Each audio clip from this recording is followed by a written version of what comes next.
downhill. Hey, I'm a dentist. I try to stay on the up all the time, you know, keep my patients from being fearful. Good morning, everybody. Good morning, Gracie. How are you, Grace? Fine, thank you. A little cold today. It's cold down here. It's been cold in California. Last week in Washington, it was warmer in Washington than it was in California. That's for sure. They took our weather, Julia. Yep, they did.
If all witnesses could please turn their camera on as well. Thank you.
Call the Committee on Transportation Infrastructure to order.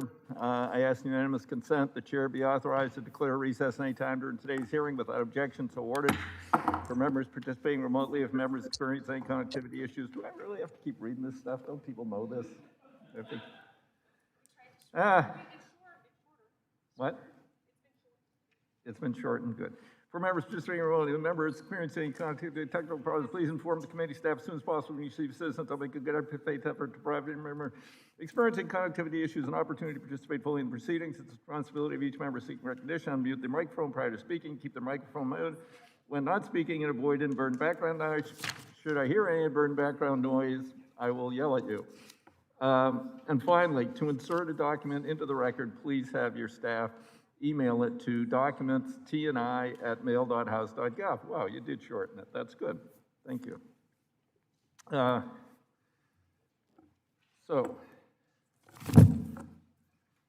Today's hearing is an important step on the path to a more sustainable transportation future. The depth of interest in this hearing, which resulted in 8 witnesses today, demonstrates the willingness and readiness of corporate America to be active partners in solving the monumental challenges we face regarding infrastructure and climate change. As we will hear today, both private sector action and sound public policy are necessary to meaningfully address climate change. This is not about whether we need either private voluntary reductions or government measures. We need both. We will need commitment at all levels of government, from the private sector to achieve significant reductions in carbon pollution, transportation sector, transition to large-scale decarbonization, and to invest in the infrastructure upgrades to make our assets and facilities resilient to extreme weather events and sea level rise. Further, to protect assets and to invest in emissions reductions will have real financial consequences to business and transportation agencies, both now and in the long run. We'll hear those messages loud and clear today. In 2021, we have thankfully moved beyond the polarizing discussion of whether we need to act, which has stalled progress on an existential threat to our planet and our citizens for far too long. If any are here today to make that argument, I urge you to review the prepared remarks of our panel. Every one of the business leaders here today can confirm that denial of this reality is a bad business decision. But these decisions are about more than just the bottom line. We'll hear from our panel today that the transportation sector in particular holds tremendous promise for new norms that will move the needle on climate change. To quote from Mr. Smith's written testimony, "We believe that a connected world is a better world, and we recognize that with the privilege of connecting the world also comes the responsibility of being good stewards of the planet." While some sectors have begun to move in the right direction on climate, the same is not true in majority of the transportation sector, which is the largest contributor of greenhouse gas emissions in the United States. Over the last 3 decades, those emissions have risen 24%, more than any other sector. Passenger freight vehicles account for 82% of transportation sector emissions, which is why so much of this hearing will focus on surface transportation policy. The contribution to the carbon pollution problem from the way we currently move people and goods is clear. The available solutions are equally plentiful and promising: conversion of personal vehicles, transit buses, trucks, locomotives to low and zero emission forms of power, providing alternative charging and fueling infrastructure, a rapidly expanding area that several witnesses will discuss today. Support of this transition through robust federal investment was a key element of the bill this committee approved in the last Congress as part of H.R. 2. Boosting investment in low and zero emission and more efficient modes of transportation, including transit, freight, passenger rail, walking, biking, is an equally important mitigation strategy, and we have several witnesses who actively work on projects to expand modal choice. H.R. 2 substantially increased investment in each of these modes while enhancing the safety of these options. Improved operational practices to reduce idling and traffic congestion will also help make better use of the infrastructure we have. That is smart use of our infrastructure, where we can get more throughput without having to add lane miles. And innovation within the construction sector to reduce or trap emissions produced through a life cycle of transportation project holds significant promise. H.R. 2 focuses heavily on the development and implementation of these technologies and practices. Each of these ideas taken together can add up to a substantial difference in mitigating the effects of climate change. Yet we know that we need to adapt is very real right now. Strengthening the ability to anticipate, withstand, and recover from natural disasters and extreme weather is a major portion of the U.S. response to the ongoing impacts of climate change. We'll hear case examples from witnesses today about how these investments are no longer optional, but a necessity, and that the reality is impacting the way we build and rebuild transportation assets. Climate's changing rapidly. Time is not on our side.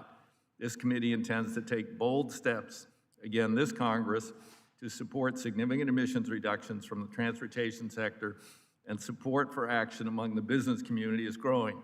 The U.S. Chamber of Commerce recently issued updated policy that states durable climate policy must be made by Congress.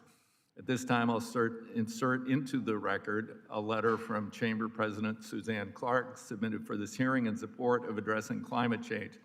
Without objection, so ordered. I thank each of our witnesses for being here today and persevering through what I know may be a long hearing. I know your time is valuable. The committee is grateful for your participation, and the time we invest in discussion today, however, is nothing compared to the time on earth we stand to pervert if we get this right. So again, thanks to all, and I will note that Mr. Smith has noted that he can only be here for 2 hours. Hopefully the other witnesses can stay. I expect we may go a little bit longer than that. With that, I yield to the ranking member, Mr. Graves. Thank you, Mr. Chairman. I think we can all agree that we want clean air and clean water for our communities, and that we have to prepare for the challenges that are posed by severe weather events and those that are happening with greater frequency and intensity. And while climate change is often considered to be a loaded issue that sends us all to our respective partisan corners, I can tell you that protecting the environment is very much a bipartisan issue. We have leaders on this committee who've been working hard to address the issue, and this committee has a bipartisan track record of addressing issues like resiliency and mitigation, which prepares our infrastructure to withstand the impacts of climate change. We're willing to work with our Democrat colleagues on goals of reducing emissions in transportation. However, my colleagues must also understand that people are not going to stop driving cars or flying on airplanes. While dramatically increasing funding for transit and passenger rail, as proposed in last year's H.R. 2, it's going to take some cars off of the road in urban centers, but it's often inefficient and very much unjustified in rural America. Meanwhile, there are a couple of key points that help keep things in perspective. America is the world leader in reducing emissions, and according to the International Energy Agency, U.S. emissions reductions in the last 10 years have been the largest in world history. Plus, goods manufactured in the U.S. now are 80% more carbon efficient than the world average. There are a lot of innovative American companies that are coming up with some great solutions to reduce our emissions. It's important, as we hear from our witnesses today about the solutions that they have developed on their own, that Congress doesn't trample on the progress that they're making. What works for larger companies may not work for smaller companies, and larger companies have the resources to be able to deploy. The way to lead the world in becoming greener and more resilient is not through unachievable, one-size-fits-all policies or spending trillions on a patchwork of pilot programs. Heavy-handed mandates are only going to waste money and constrain innovation and put many of our job creators out of business. Instead, incentives that spur American innovation and accelerate what is already being done are the key to achieving our climate goals without taking down the economy and regulate jobs simply out of existence. I look forward to hearing from the witnesses today on the unique ways in which each of them is working to find a viable long-term solution to reducing carbon use and growing American businesses. And with that, I would like to yield my remaining time to the ranking member on the Select Committee on Climate, Mr. Graves. Thank Ranking Member Graves for the yield. Mr. Chairman, I just want to follow up quickly on the conversation that Ranking Member noted and also in your comments. Mr. Chairman, as we move forward, we've got to keep in mind that, number one, that this committee has jurisdiction over transportation infrastructure, and that, like the following up on the successful work of the FAST Act and other bills we've done in the past, we need to continue to advance our transportation solutions, and we need to do it in an efficient way, because there's no question that we are decades behind where we need to be in regard to infrastructure progress, and it is impacting our economy. It is squeezing our economy. Mr. Chairman, as we move forward, we also need to keep in mind that the United States has reduced emissions more than the next 12 emissions-reducing countries combined in regard to emissions reductions in the energy sector. We are the global leader today in reducing emissions. And we've done that not through regulation, not through requirements, not through picking winners and losers in technology, but by letting the markets do what they do. As a matter of fact, when President Obama put the Clean Power Plan together, his objective was to reduce emissions by 32% off of a 2005 baseline. And the goal was that President Obama set was to do that by 2030. And Mr. Chairman, without the impact of regulations, without the impact of mandates, without the impact of picking winners and losers. We actually hit that target nearly 11 years earlier under President Trump, and we hit it in 2019, proving once again that we can move forward with affordable solutions, with clean solutions, with solutions that are based on U.S. resources and U.S. technology that are exportable, as opposed to picking winners and losers and moving in a direction where we subject ourselves to the manufacturing and production capabilities of China and other countries that don't share our objectives. So, Mr. Chairman, I look forward to working with everyone on this committee to build upon the successes and the lessons learned that we've had in the energy sector in reducing emissions, and make sure that we have a transportation bill with some clean energy solutions, not a climate change bill with transportation afterthoughts. Yield back. Mr. Chairman, if you don't mind, I got 2 letters. If I could get unanimous consent to insert them in the record from the American Cement Manufacturers and the American Public Gas Association. Without objection, so ordered. We'll now proceed to our witnesses. Mr. Jack Allen, Chief Executive Officer, Proterra, Inc. Mr. Shamir Konar, Chief Executive Officer, Pilot Flying J, on behalf of the National Association of Truck Stop Operators. Mr. Troy Rudd, Chief Executive Officer, AECOM. Mr. Rafael Santana, President and Chief Executive Officer, WebTech. And Mr. Frederick Smith, Chairman and Chief Executive Officer of the Federal Express Corporation. Ms.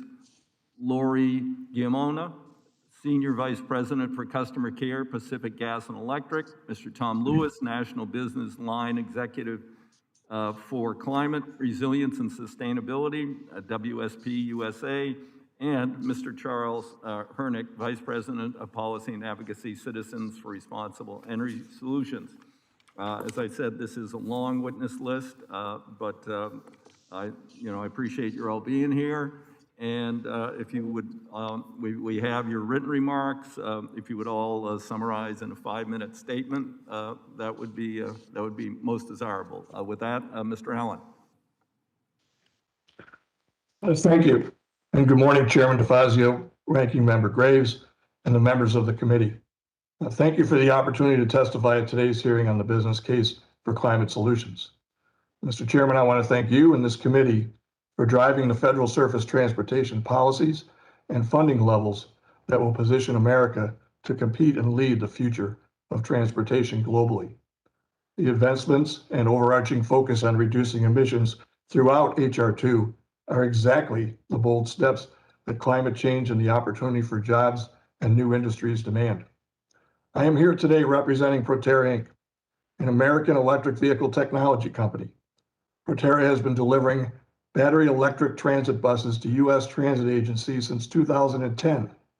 Our buses have delivered over 17 million miles of service, and we serve communities in over 40 states in the District of Columbia. We have over 130 customers, including municipal transit agencies, airports, universities, and commercial businesses. Proterra is also a leader in the design and manufacturing of battery systems and electric drivetrains for commercial vehicles, and we provide charging infrastructure solutions for agencies and fleets. Our charging solutions enable bidirectional vehicle-to-grid applications, allowing electric vehicles to be strategic assets for the power grid. We provide our products and our services to other vehicle manufacturers, and our technology will be powering coach buses, school buses, delivery trucks, low-floor shuttles, and construction equipment in the United States and globally, in collaboration with some of the biggest names in the industry. Most importantly, we're an American company, an American technology leader. Our products are designed, engineered, and manufactured at our factories in the United States. We hold over 70 patents. We employ over 600 people across the nation, and we operate 3 U.S. factories. Our products comply with Made in America policies, and our businesses support hundreds of other U.S. businesses, including small businesses. Over 75% of the components in Proterra vehicles are sourced from American companies in more than 30 states, including Illinois, Minnesota, North Carolina, Ohio, Pennsylvania, Tennessee, and Texas.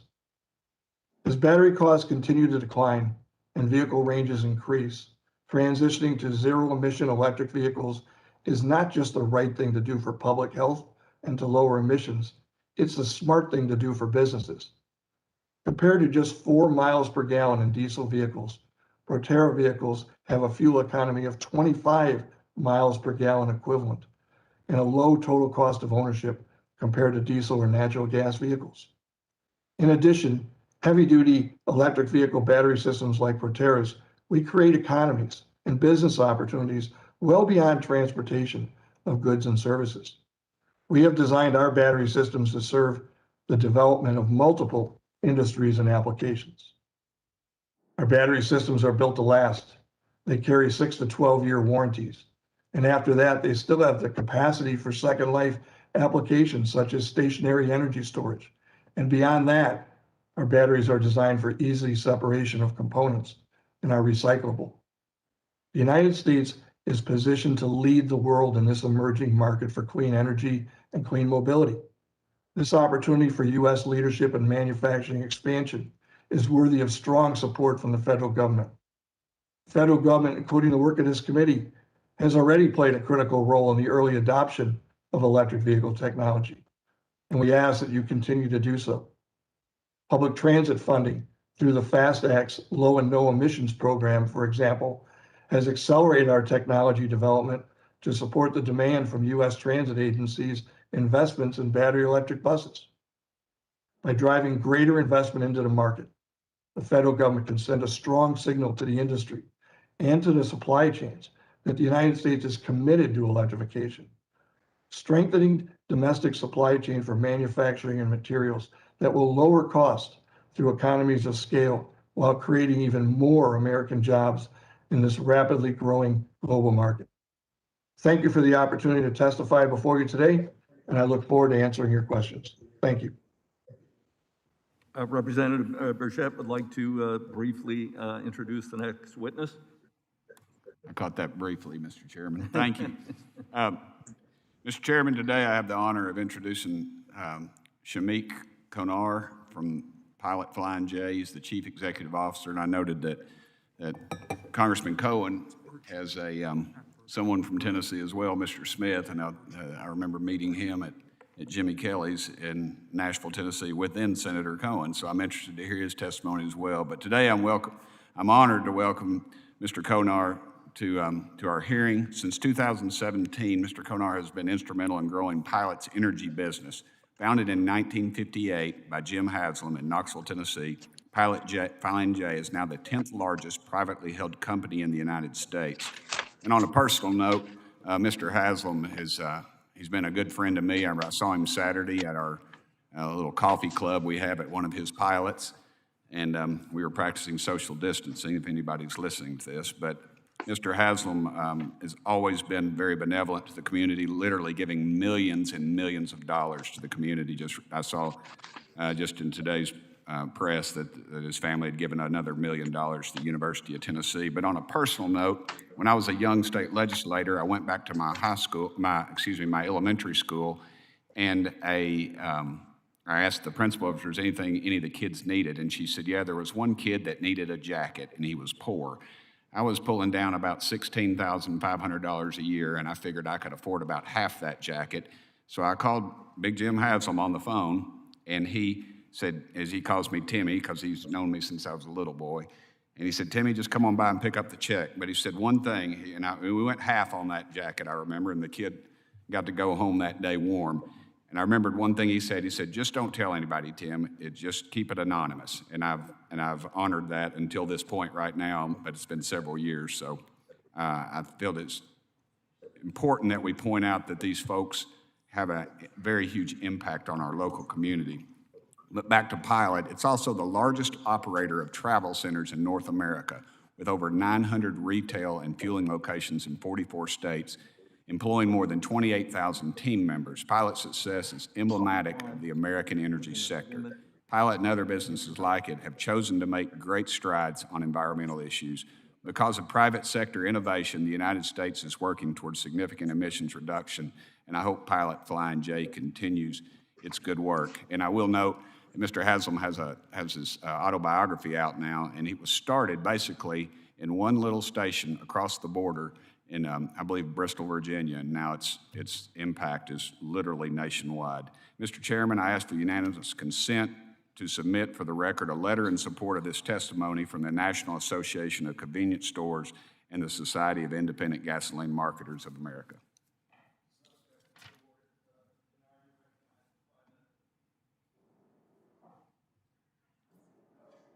Without objection, so ordered. Mr. Kanar, you're recognized for 5 minutes. For the very generous introduction. Chairman DeFazio, Ranking Member Graves, and members of the committee, thank you for inviting me to testify today.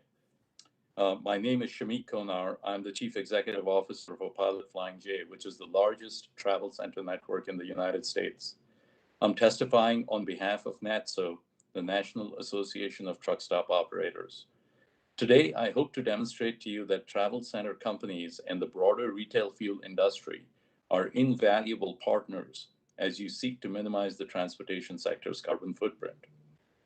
Our industry has demonstrated that we are prepared to invest in any transportation fueling technology that our customers desire. We're eager to continue playing this important role as we transition to the next generation of transportation energy. The Biden administration wants to add 500,000 EV charging stations over the next decade. My testimony will focus on the most efficient, economical way to accomplish this objective and lower the carbon footprint of transportation fuel. We will need a partnership. We'll need a partnership between utilities and fuel retailers with support from the federal government to achieve this. In order to develop policies that facilitate this partnership, there are fundamentally two buckets of activities that we need to pursue. First, the power grid needs to be restructured. As EV charging stations are installed, generation, transmission, and distribution networks will need to be expanded to meet this new demand. Drivers must be assured that they will be able to refuel as reliably as they do today in order to expedite adoption of EVs. Second, the market dynamics that govern our industry today should be replicated to accommodate EVs. This will ensure that customers have multiple recharging options that are competing for their business on price, on speed of service, and on quality of service. As it relates to reducing range anxiety, one of the primary impediments to EV adoption is a nationwide network of fast charging stations. We believe that this is achievable, but there must be a policy framework to harness our core competencies of the utilities as well as the retail fuel sectors to make this work.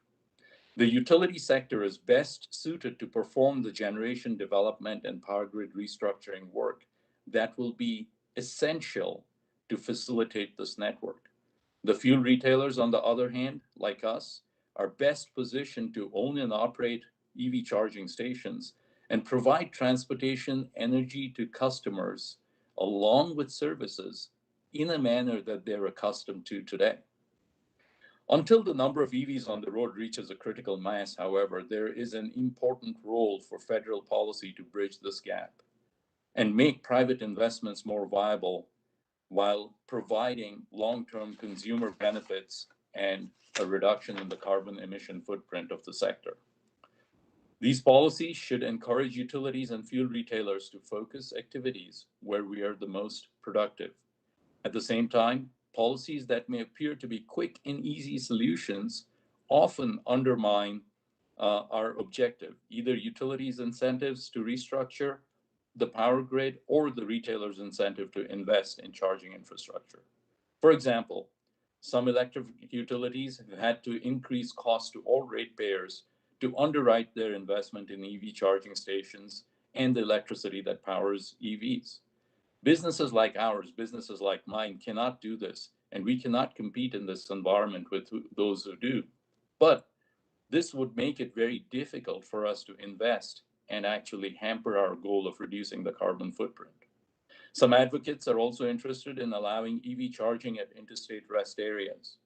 This will discourage, again, companies like mine and other retailers in this industry from investing in charging infrastructure. It will also signal to prospective drivers that when they recharge, they will not have access to all of the amenities and the security they've come to expect from this sector.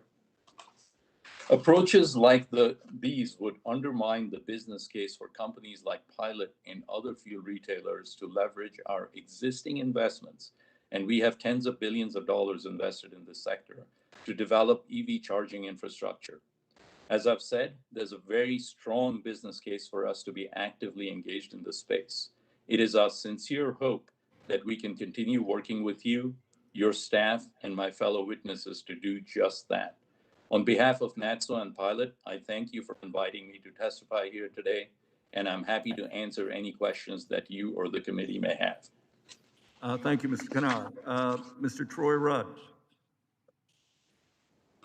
Good morning, Chairman DeFazio, Ranking Member Graves, and distinguished members of the committee. Thank you for the opportunity to testify today. Again, my name is Troy Rudd, and I'm the Chief Executive Officer of AECOM. Our 47,000 professionals, including 19,000 U.S. employees, deliver vital infrastructure projects worldwide that are designed to uplift our communities, advance economic growth, and improve health, safety, and overall quality of life. We are ranked #1 globally for transportation engineering and design and environmental services. Drawing on our experience working on all continents, and as proud partner of the federal government, state and local government agencies, and the private sector in the U.S., we hope to be a resource to the committee on these topics. And we thank you for the important work that you are doing. The business case for climate solutions in transportation is predicated on delivering the following outcomes, we believe, for all Americans: creating jobs, and more importantly, lasting careers, accelerating innovation and mobility to meet the needs of the future, enhancing the quality of life and the environment by reducing emissions, ensuring infrastructure resiliency, and stimulating economic growth that drives continued prosperity. In my testimony, I'd like to focus on 3 areas where government leadership can help achieve the outcomes I've described. First is advancing electrification. AECOM has guided more than 20 public agencies and many private sector clients with early adoption of electrification.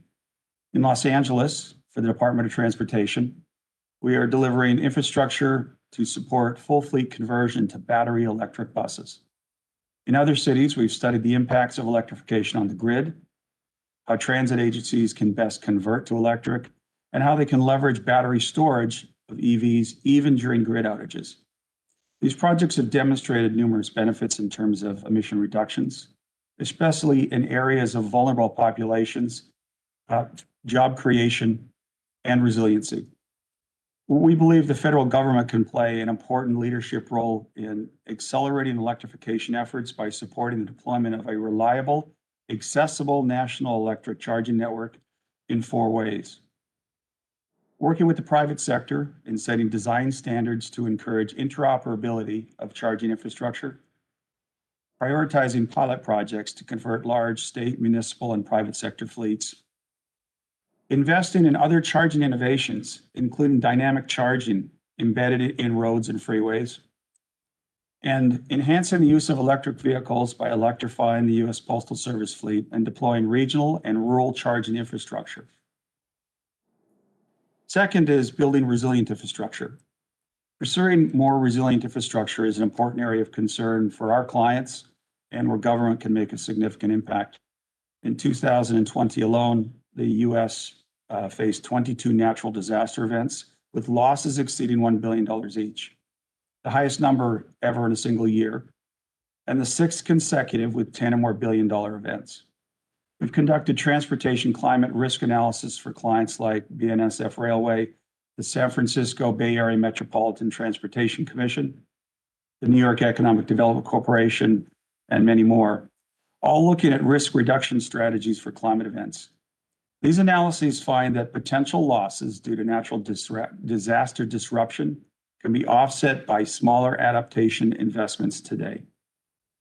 AECOM supports reauthorization reforms that incentivize project investments that take into account environmental, social, and safety benefits beyond traditional life cycle costs, and criteria that prioritizes new investment decisions with long-term preservation and performance of the assets in mind. Third is unlocking innovation. We also need government to act boldly in support of new modes of mobility. In our recent fiscal year, AECOM worked on more than 29,000 projects for transportation clients in the United States. We found that projects which include more innovation are often delayed by rigid commercial models, dated standards, and jurisdictional conflicts. Visionary ideas in mobility, such as high-speed rail, Hyperloop, and more recently, electric vertical takeoff and landing vehicles, or flying taxis, can all play a role in improved mobility, congestion management, emissions reduction, and new economic output. For us, the bottom line is this: to promote innovative modes of transportation, we need to remove some of the obstacles that prevent investment and thinking beyond the status quo. In summary, pursuing climate solutions that advance electrification, build resilient infrastructure, and unlock innovation can yield significant benefits. What's more, it plays to American ingenuity and a bipartisan spirit in supporting transportation infrastructure that keeps our country moving forward. I thank you again for the opportunity to speak to you today, and I look forward to your questions. Thank you, Mr. Rudd. Mr. Rafael Santana. Chairman DeFazio, Ranking Member Graves, and committee members, I appreciate the opportunity to testify on the business case for climate solutions. This is an important topic for the future of the rail industry and the future of our nation. My name is Rafael Santana. I'm the president and CEO of Wabtec Corporation, a global leader in rail technologies for over 150 years. We're based in Pittsburgh. Wabtec has over 27,000 employees in more than 50 countries. We are the largest freight locomotive manufacturer. We move more than 20% of the world's freight, and we are a proud American company at the forefront of freight rail innovation. Wabtec embraces Congress' commitment to clean energy and the creation of jobs. We believe the freight rail sector is in a unique position to accelerate this effort, and Wabtec is prepared to contribute its resources to help meet the clean energy challenge. In that regard, I want to introduce you to a bold vision for transforming the future of freight rail known as Freight 2030. This is a public-private partnership that will accelerate our nation towards a better and a cleaner tomorrow. Joining Wabtec in this vision, we have Carnegie Mellon University, the nation's leading university in artificial intelligence and robotics, and we have Genesee, Wyoming, the nation's largest short line and regional freight railroad. Rail is without question the most sustainable, the safest, and the most efficient way to move both people and goods overland. But we can't stop there. At Wabtec, we innovate, we help our customers leverage rail to increase efficiency, to reduce costs, and to reduce their carbon footprint. A great example is Trip Optimizer. This is a cruise control technology for trains that has saved over 400 million gallons of fuel and has reduced CO2 by 500,000 tons per year. Wabtec is also leading the way toward clean freight with the world's first heavy haul, 100% battery electric locomotive. This is called FlexDrive. This locomotive is being tested in California with BNSF and with California Air Resources Board. We're also leading the way in rail and safety and utilization, having implemented positive train control systems with both Class 1 railroads and also with short lines. This is a safety overlay that covers all mainline track in the US.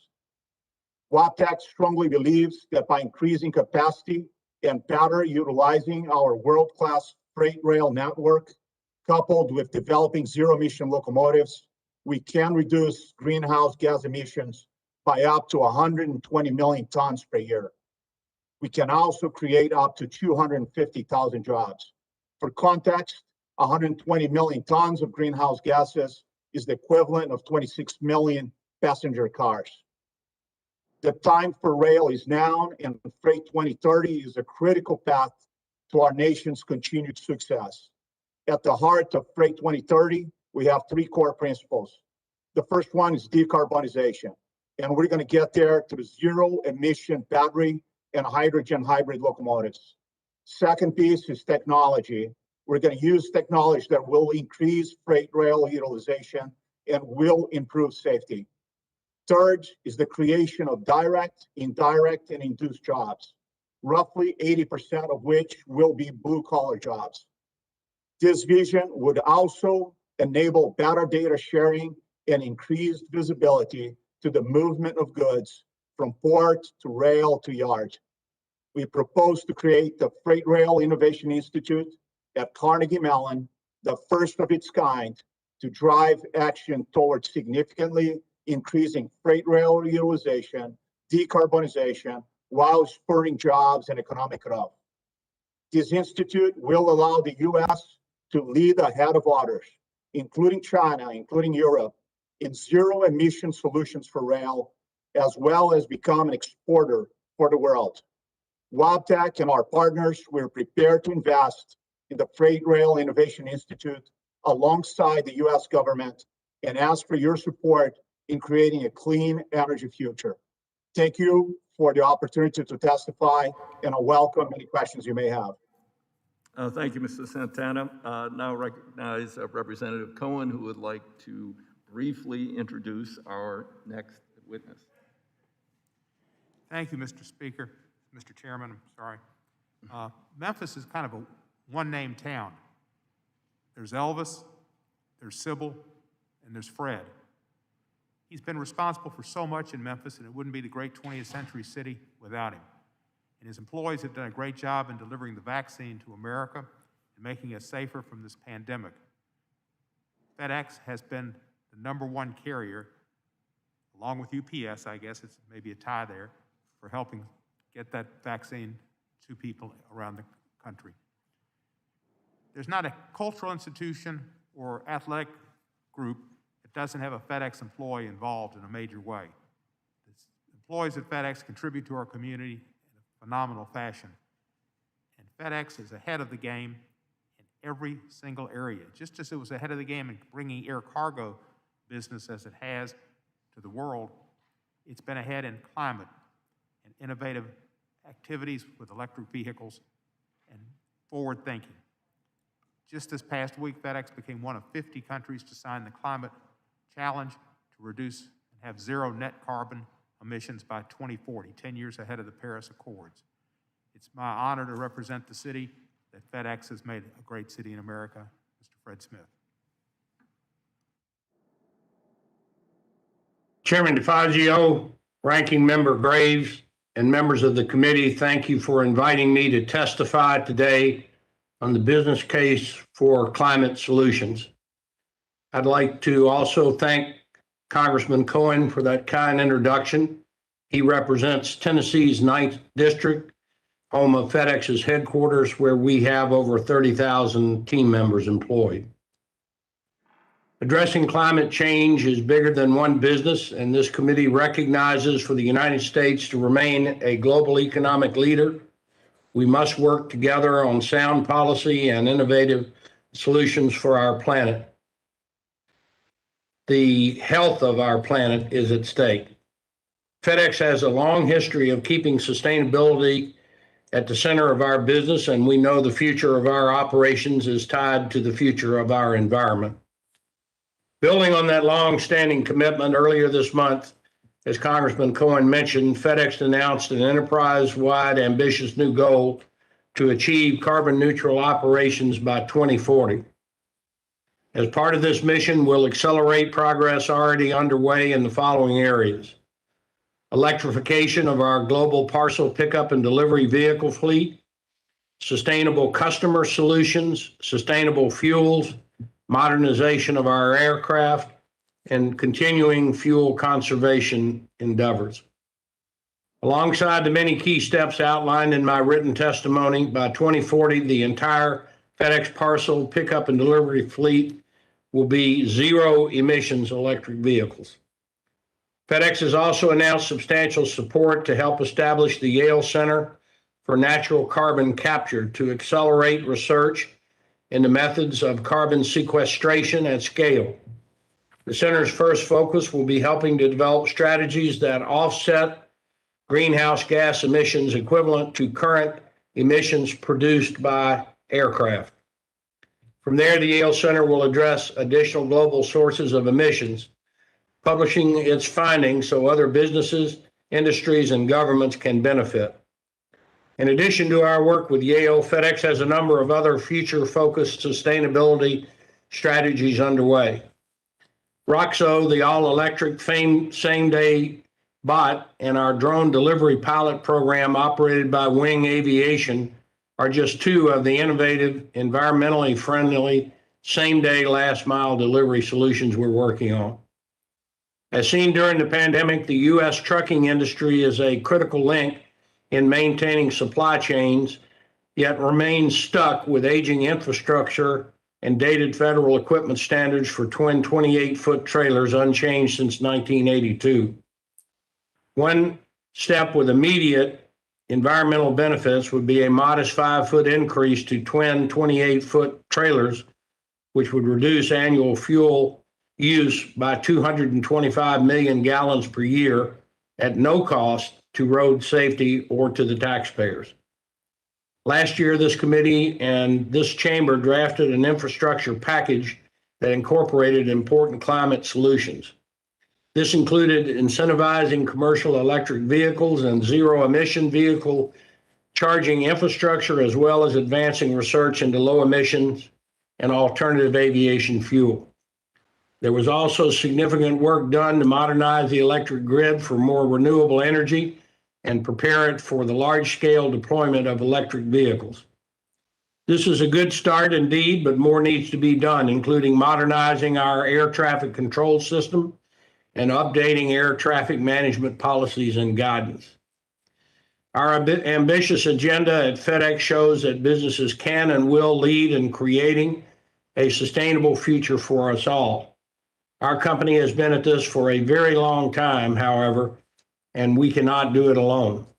Government, industry stakeholders, and academia must continue to work together on policies and regulations to help ensure the U.S. maintains its status as a global leader in climate change policy, while also stimulating economic growth and job development. These are just a few of the priorities we must focus on to address our global climate challenges. I look forward to discussing those shared goals with you today. Thank you for inviting me. Thank you, Mr. Smith. We now move to Ms. Lori Gimona.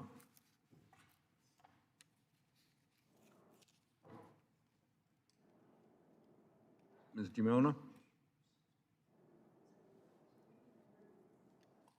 Good morning, and thank you, Chairman DeFazio and Ranking Member Graves, for the opportunity to testify.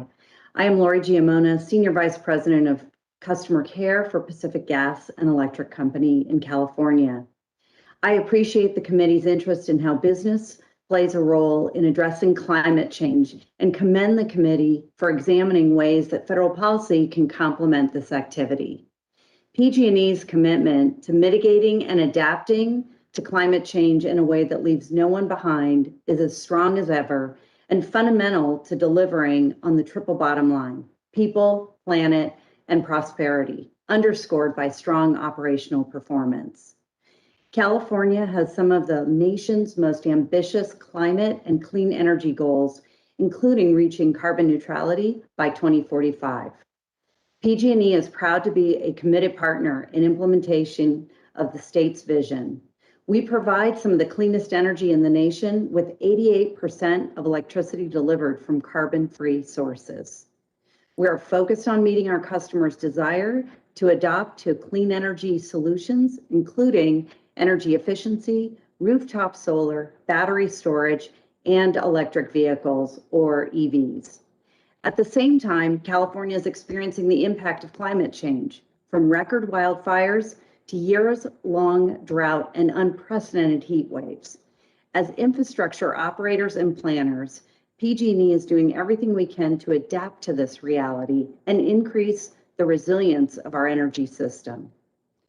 Our industry is at a remarkable crossroads. For PG&E, we see electric transportation as a vital opportunity to make more efficient use and resilient use of our electric grid, keep costs affordable for all customers, and enable emissions reductions in the transportation sector, which in California accounts for 40% of emissions and is a major contributor to poor air quality. It's hard to understate the benefits of electric vehicles. EVs powered by PG&E's low emission electricity will lower transportation emissions. Since EVs produce no tailpipe pollutants, air quality will also improve, ideally for those disproportionately impacted living near highways, ports, and rail yards. EVs provide direct benefits to consumers in terms of lower, more predictable fuel and maintenance costs. For a PG&E residential customer, an equivalent gallon of gasoline costs just $1.60. Annually, an electric vehicle driver in PG&E service territory can save $1,200 in fuel and maintenance costs. Declining costs and increased variety of vehicle models have accelerated EV adoption in California, and already 1 in 5 EVs in the nation plugs into PG&E's grid. It's not just EV adopters benefiting from lower costs. As EVs add more demand to the grid, the fixed costs of maintaining and operating the grid are spread amongst more kilowatt hours, leading to lower electricity costs for all. Our grid will see other benefits and greater EV adoption, since this load is flexible and geographically distributed. Utilities can optimize their grid benefits in using EVs to soak up excess solar power and exploring ways to use EVs as resilient assets. Of note, PG&E has more than $400 million in approved EV infrastructure programs to support fleet electrification for medium and heavy duty vehicles, public fast charging, and light duty charging at workplaces and residential complexes. These programs include incentives for and deployment targets in disadvantaged communities, helping to ensure everyone can equitably access the benefits of EVs. PG&E also offers low and simplified EV charging rates and rebates to help lower the costs of ownership. And finally, through research and pilot programs, we're optimizing charging infrastructure, siting and usage to maximize grid benefits and support customer affordability. We believe federal policies can complement actions at the state level and help provide benefits to all customers. Specifically, we support federal investment and policies to accelerate deployment of charging infrastructure, particularly in ways that will address range anxiety and deployment in disadvantaged communities. We further support federal investment and encourage fleet electrification by transit agencies, federal, state, and local governments, tribes, and school districts. For other customers, incentives such as expanded tax credits can help accelerate adoption and drive down overall costs. Finally, increased federal research and development and technology innovation can help reduce costs of EVs and ensure their successful integration to the grid. We appreciate the opportunity to testify, and we look forward to continuing to partner with the federal government to realize the benefit of EVs. Thank you. Thank you, Ms. Giamona. Mr. Tom Lewis. Mr. Chairman and committee members, thank you for your time today. My name is Tom Lewis, and I am a licensed civil engineer, a founding board member of the International Coalition for Sustainable Infrastructure, and the executive leader of the Climate, Resilience, and Sustainability business at WSP USA. WSP USA is one of the largest engineering consultancies in the nation. We have more than 11,000 employees and roughly 140 offices across the United States. We deliver infrastructure solutions for hundreds of communities, including many in your own congressional districts. At WSP USA, we understand that our country and our planet are at a critical moment that demands focused and effective climate solutions. Based on our work across all types of infrastructure and all phases of its life cycle, we embrace our role as a force multiplier for positive change, and believe that the business case for climate-oriented infrastructure solutions is very clear. The business case is reinforced every day as we provide services to reduce the depletion of natural resources, limit life cycle greenhouse gas emissions, and make infrastructure more resilient to disasters. This work includes the increased use of nature-based solutions, renewable energy, transportation system electrification, and equitable community engagement. Climate solutions for infrastructure need to be rooted in the quantification and consideration of future risks on a project-by-project basis. Unfortunately, proactive investment in risk mitigation has been absent from the vast majority of infrastructure programs and project selections across the country. As my fellow witness Troy Rudd mentioned, and according to the National Oceanic and Atmospheric Administration, 2020 saw an all-time record of 22 weather-related disasters that yielded economic losses in excess of $1 billion, in addition to the tragic loss of 262 human lives. This effectively highlights the extremely disruptive, expensive, and dangerous consequences of not funding and building smartly so that we are protecting against the risk of infrastructure failures, casualties, and loss of community lifelines and other essential services. Experience has taught us that increasing project capital costs by just a few percentage points to better future-proof our nation's infrastructure is a very wise investment. In fact, FEMA statistics show that each dollar spent on pre-disaster mitigation measures saves an average of $4 over an infrastructure element's lifespan. This noteworthy return on investment is especially compelling when you consider that capital construction and long-term budget planning almost always underestimate the costs and national resource impacts of long-term operation, maintenance, and repeated post-disaster repairs. Smart investment in life cycle resilience and sustainability must be prioritized to build better infrastructure going forward, that in turn lowers life cycle greenhouse gas emissions. The good news is that WSP has recently supported emerging project success stories in multiple states where sustainability, resilience, and risk considerations were central to infrastructure planning, engineering, and investment decisions on a project-by-project basis. These include projects in Massachusetts using a resilience-centric approach, in Florida and New York using nature-based solutions for coastal protection, and in California using a sustainability-centric approach for urban transit and for high-speed rail. Projects like these use a risk-based framework for assessing and protecting assets, natural resources, vulnerable communities, and the climate. This is the essence of applying a sustainability approach toward infrastructure, and makes real the goal of achieving a favorable economic, environmental, and social equity triple bottom line. More frequent extreme weather events continue to endanger and impact vulnerable and under-resourced communities more than any others in both rural and urban areas.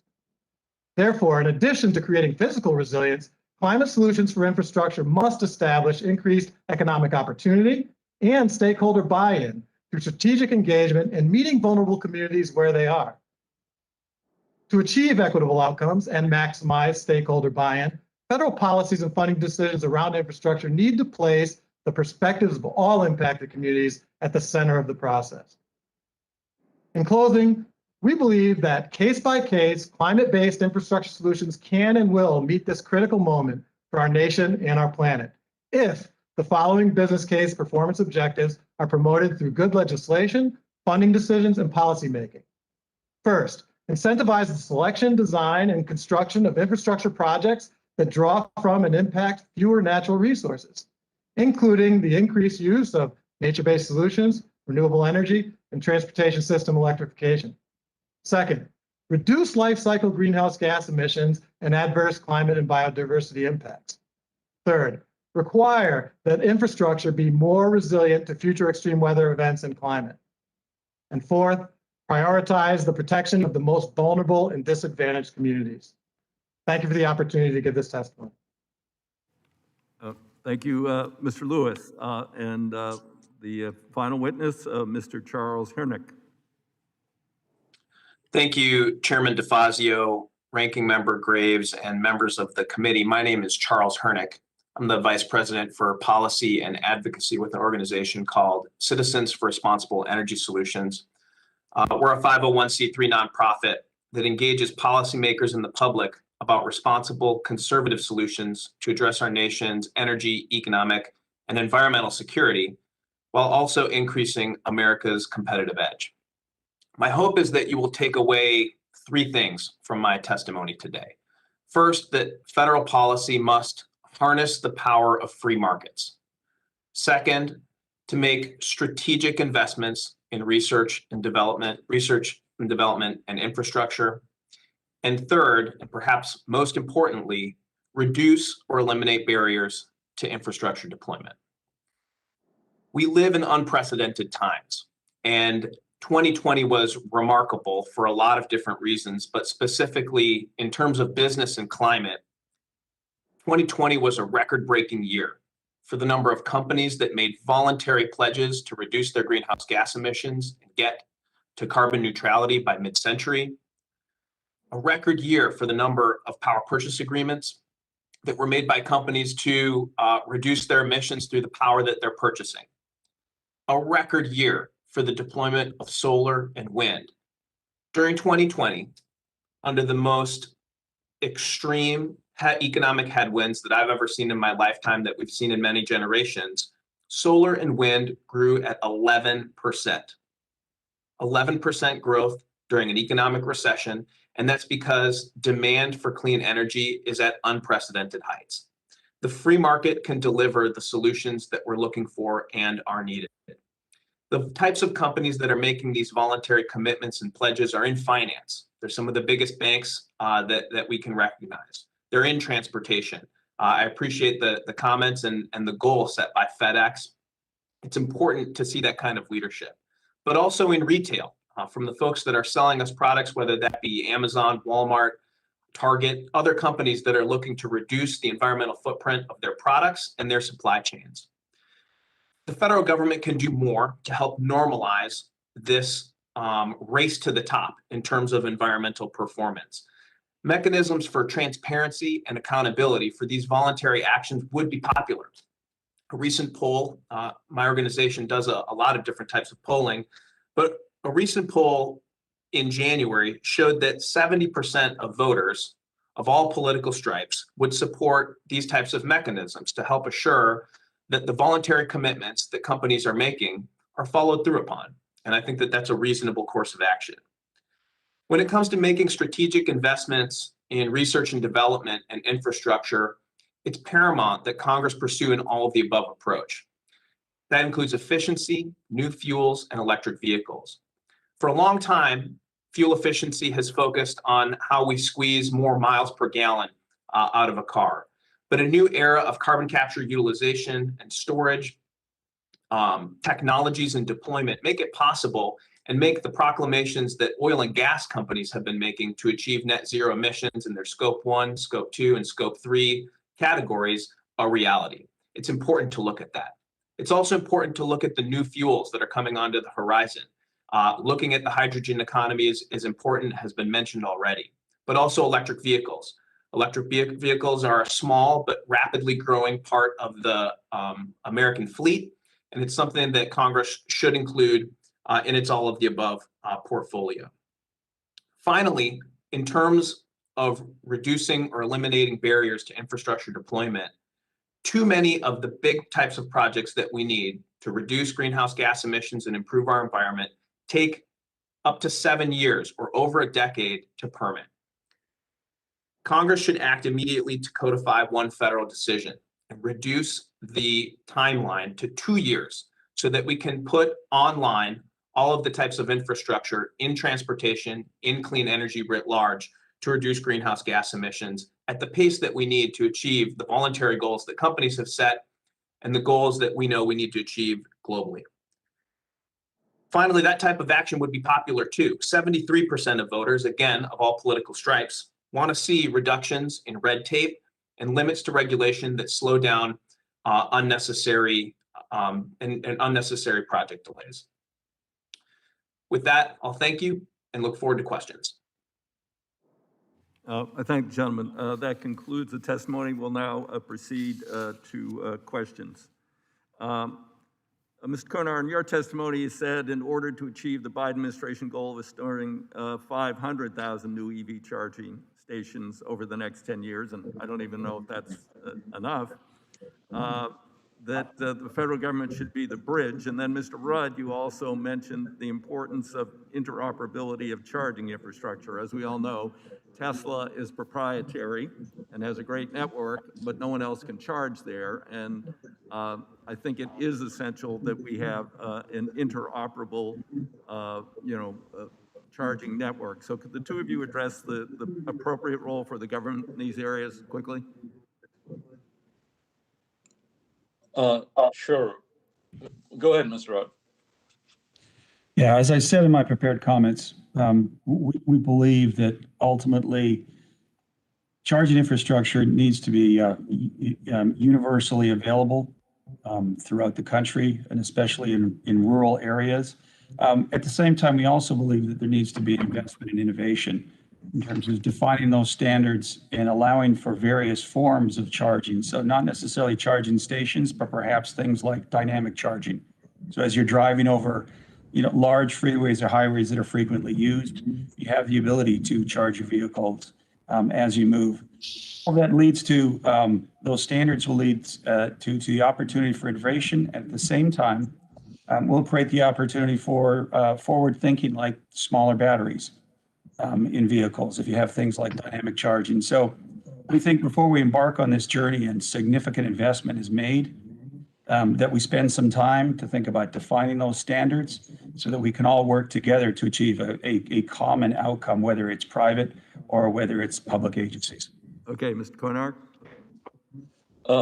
Congressman DeFazio, the 2 points I would like to make is first, that we have done this before, right? So I feel very comfortable that the retail sector and this industry can actually respond to bring chargers in. When you look at renewable fuels and biofuels, which 10 years ago nobody wanted to use, with the right government policy, which was some tax credits and incentive structures for people like us to adopt this, we've been able to bring biofuels in a big way into the transportation infrastructure and significantly reduce the carbon footprint. Just the amount of biofuels pilot cells, we've taken the equivalent of 1 million cars off the road. So I think this is possible with good government policy, but we need to be bridged. At this point in time, the economics of standalone chargers and investing in chargers is very challenging, just because there's so much range anxiety and not enough people are using electric vehicles. So what would be very helpful from a policy perspective is if the government allows us to bridge through help of either from tax credits like we've done on wind and solar energy, or through grants in developing chargers, so that companies like us can go out and provide a ubiquitous network throughout the country so that there is adoption of EVs.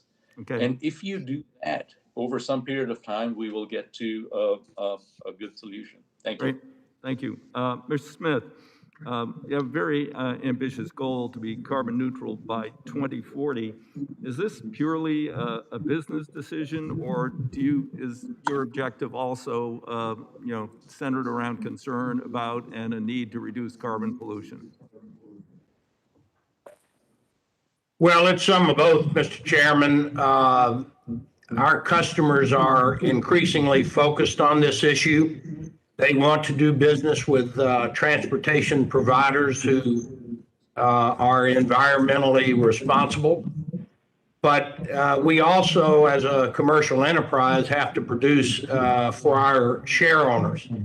And we're convinced in the vehicle sector, we have about 200,000 vehicles in operation. 3/4 of them are pickup and delivery vehicles.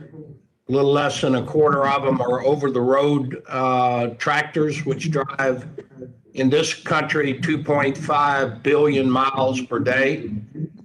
So battery-powered vehicles for pickup and delivery, which we began to pioneer over 10 years ago and strongly advocated government support for the acquisition of electric vehicles, have now reached the point where the positive profit accretion from about 24 or 25, you'll get both the environmental benefits and you'll get better economics. The operating cost of electric pickup and delivery vehicle like the new Bright Drop electric pickup and delivery vehicles that General Motors just introduced will have an operating cost that's about 44% of what an internal combustion powered equivalent vehicle would be. So it's really just the acquisition cost, and that's coming down because of battery production efficiencies, and then the charging infrastructure. So we think there'll be a positive return on that. The over-the-road vehicles, that's harder, but electric vehicles are on the way. We have some on order. In aviation, that's the most intractable problem because of the difficulty in scaling up sustainable aircraft fuels. And it's why we made this big push to come up with scalable carbon sequestration methodologies led by the premier environmental school or university establishment in the world, the Yale School of the Environment. Okay, thank you, Mr. Smith. My time has expired, Mr. Graves. No, sorry, wait, I had a list. Mr. Crawford.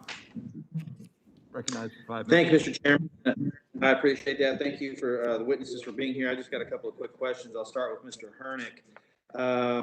America's greenhouse gas emissions are now below 1990 levels. How do we ensure that our good work here isn't sabotaged by China's increased use of polluting materials and activities?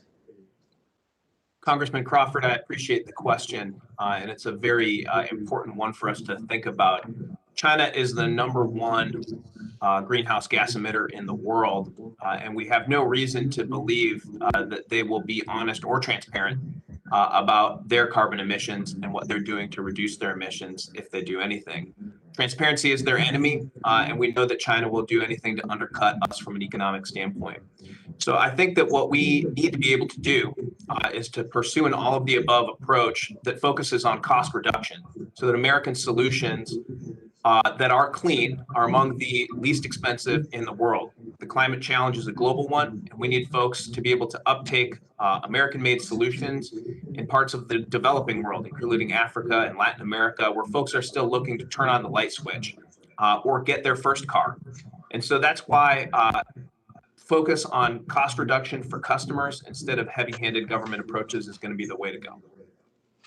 Thank you, Mr. Hernick. I have a question for Mr. Allen. China heavily subsidizes its national industry. Sometimes they even own the companies that are building their infrastructure. How do cheaper prices abroad affect your business model? Thank you, Congressman. That's a great question. And clearly, there are numerous published reports now about, foreign state-owned enterprises and foreign governments and the way they provide subsidies to lower prices. That is absolutely happening every day in America right now on the battery system front. I agree, with Charles' comment. The way around this is to produce these products in the United States. We could use federal help on the investment side for Buy America. But today, most of the actual battery cells are not produced in the United States. They're produced in China, Korea, Japan. This is something that I hope the committee addresses quickly by providing incentives to bring that technology to the United States. It would bring intellectual property here and create numerous wonderful manufacturing jobs if we could produce the actual cells here in the United States. Thank you for the response. Mr. Chairman, I will yield back the balance of my time. Thank you, Mr. Crawford. Ms. Norton. I guess she's up. Thank you, Mr. Chairman, and I really appreciate this hearing. I regard climate change as the most important issue facing our country and, for that matter, the entire world. My questions first are for Mr. Allen and Mr. Rudd. The Washington Metropolitan Transit Authority, if it closes down, the Congress closes down. And they are prepared to move apparently on electric buses, but are finding issues with the manufacturing industry's ability to meet demand for battery electric buses. And I'm concerned and wonder what you believe could be done to support the scaling up of manufacturing to meet what is now a growing demand? And at the same time, I want to ask Mr. Rudd, because you also mentioned the Washington metropolitan area transit area, and that you were beginning on a strategy for an initial bus pilot. So I would ask you as well, what are the biggest challenges to electrification, excuse me? And how do you think the process could be sped up to meet the urgency of climate change? So first, Mr. Pretora.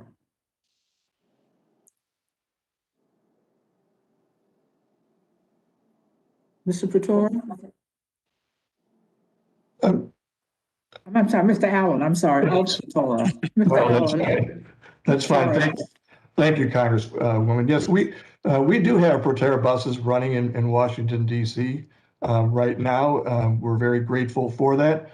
I think the way to continue to the acceleration of this is really on two fronts. One is for the government to continue the funding for zero emission buses and for charging.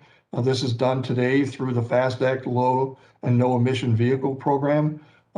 We would certainly, that program was funded last year at $130 million, this year at $180 million. We would love to see this program enhanced and further investment in here. This allows agencies to really kickstart their adoption of electrification in their transit business. The second is really around incentivizing the domestic supply chain. A little bit about my comments earlier about the battery cells, but if as the federal government makes a commitment that they are behind electrification and it's not going away, and this is the trend of the future, this will provide comfort to the supply base to be able to make the investments necessary to ramp up production in a much faster manner. Thank you, Mr. Rudd. Yes. Go ahead. Yes, thank you, Congresswoman. With respect to the pilot program, I think what a lot of agencies are running into is recognizing how much capital is actually required for the transition, because it's not necessarily the acquisition of the vehicles or the electric buses. It really is delivering the power and the infrastructure to support those buses that is capital intensive. So in terms of the pilot, part of this is understanding how we can most effectively deliver power, whether it's using a portfolio of opportunities through natural gas, the normal power grid, or through green sources of electricity. And in facing that challenges of bringing capital to those projects, to see that there is an opportunity for a private-public partnership. There certainly is private capital in the world that would be willing to invest in the future of America and in the future of electrification. And as you've heard, is that there is an economic efficiency through electrification compared to combustion. So I believe there is an opportunity for private capital to get involved, to fund some of the significant expenditures that it takes to get these electrification projects off the ground and running in these larger communities. One last question from Mr. Santana. Mr. Santana, in your testimony, you focused on zero emission freight trains. Now, in my district here in the nation's capital, we have one of the biggest rail hubs in the country leading to the Northeast and the Southeast. Is your company looking to apply that technology to passenger railroads as well? That's Mr. Santana. If you could respond briefly, the Representative, young lady has run out of time. Just respond briefly. This technology is very much applicable to passenger freight, to passenger trains as well. The reason we've really focused on freight is just impact and the amount of really emissions that we could eliminate by doing so. Thank you. Thank you, Mr. Chairman. Mr. Gibbs. 5 minutes. Thank you, Mr. Chairman. Pardon? Oh, yeah. Okay, thank you. Just want to reiterate the progress we are making in this country. The U.S. has already reduced emissions from 2005 by 17%, and we're on track to reduce our emissions from the 2005 levels by 25% in the next 4 years. So, and that's good to know, and also hear that from these companies that are working on do their part. One of my biggest concerns I have is that government, we don't pick winners and losers by our policy, the market function. And with technology changing as fast as it's changing and new technology coming on, you never know what's going to be next. And that's why I think the role of policymakers is maybe have incentives, tax incentives, and let the private sector make the determination what technology to adopt and use. And to go on, we talked about this hearing being the business case for climate solutions. I would hope that this community would push policymakers to adopt those kind of ideas to make sure that we don't have regulatory hurdles and red tape and bureaucracy that stifles the innovation and technology, because we're in an area here where it's so important to have R&D and adopt technologies as economically work. And with that thought in mind, there's been a little bit of mention about hydrogen, or otherwise known as blue gas and fuel cells. And I'd like to have whoever wants to chip in on that, the status is of that. And we all know, or should know, that fuel cell technology is improving pretty fast, and that it creates two products. One is electricity to run those electric motors in our vehicles, and the other is actual H2O, or water that's actually drinkable water. And so if anybody wants to comment on where they see what's happening in the hydrogen fuel cell technology, and if that's, I like to also say that anything we do policy-wise, we should include everything that's on the table and not prioritize a certain sector of energy. So if anybody wants to chip in, like Mr. Allen, the buses, what's going on with fuel cells, Certainly. et cetera. Certainly. Thank you, Congressman. So Proterra today is exclusively focused on battery electric vehicles. We have studied hydrogen, but today we make a transit bus that provides over 300 miles of range within 1 day. And we find that matches up with over 95% of all the routes in North America today.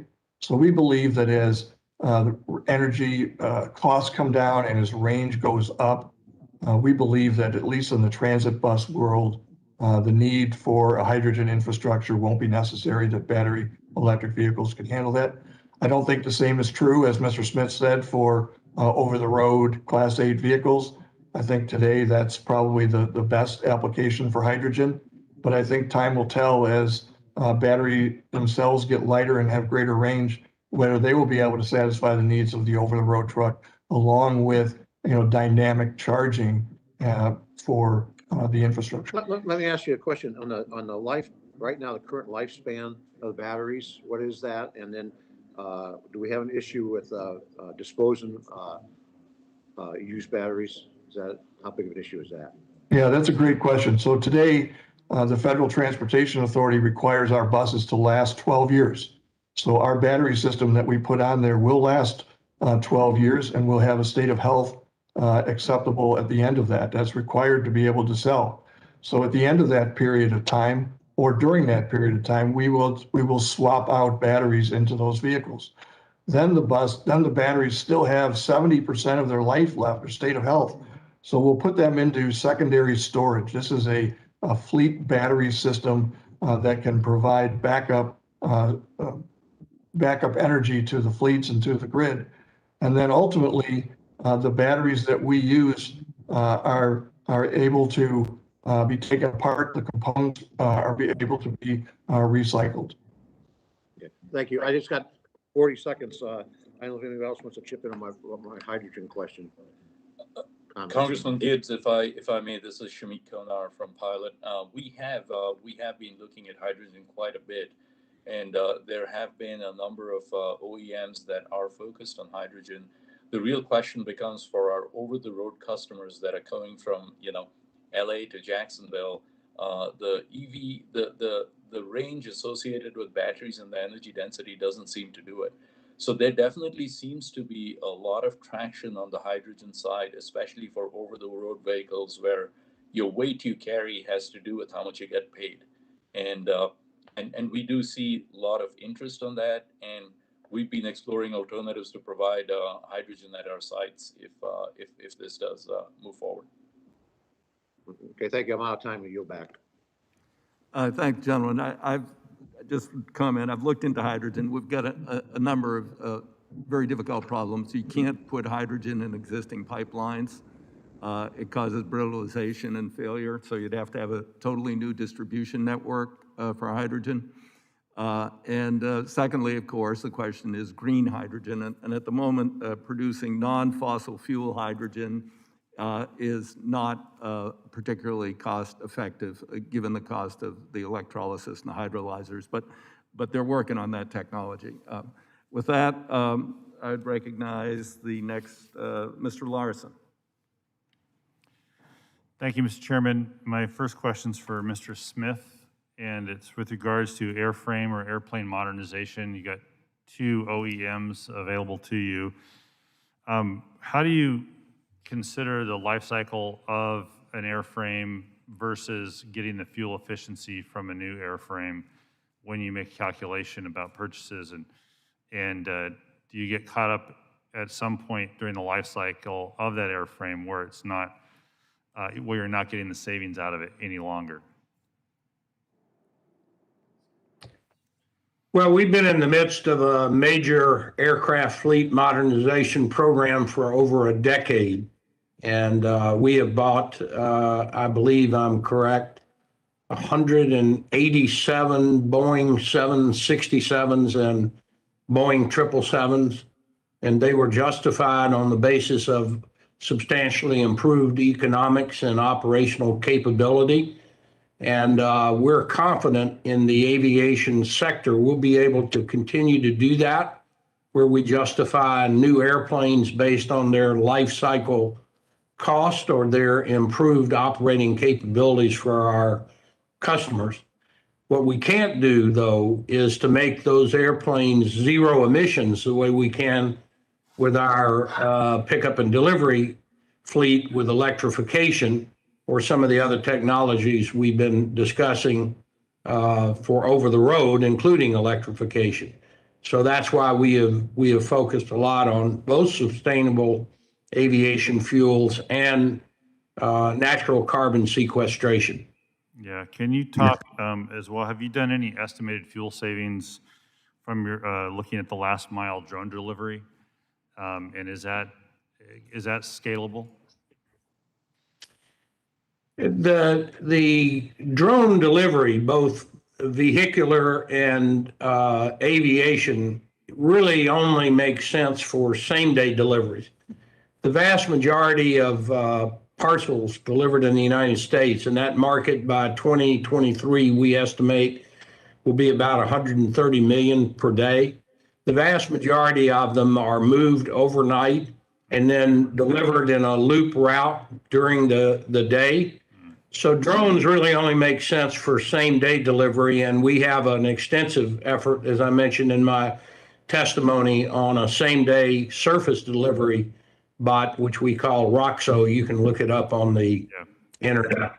Yeah, I'll do that. Mr.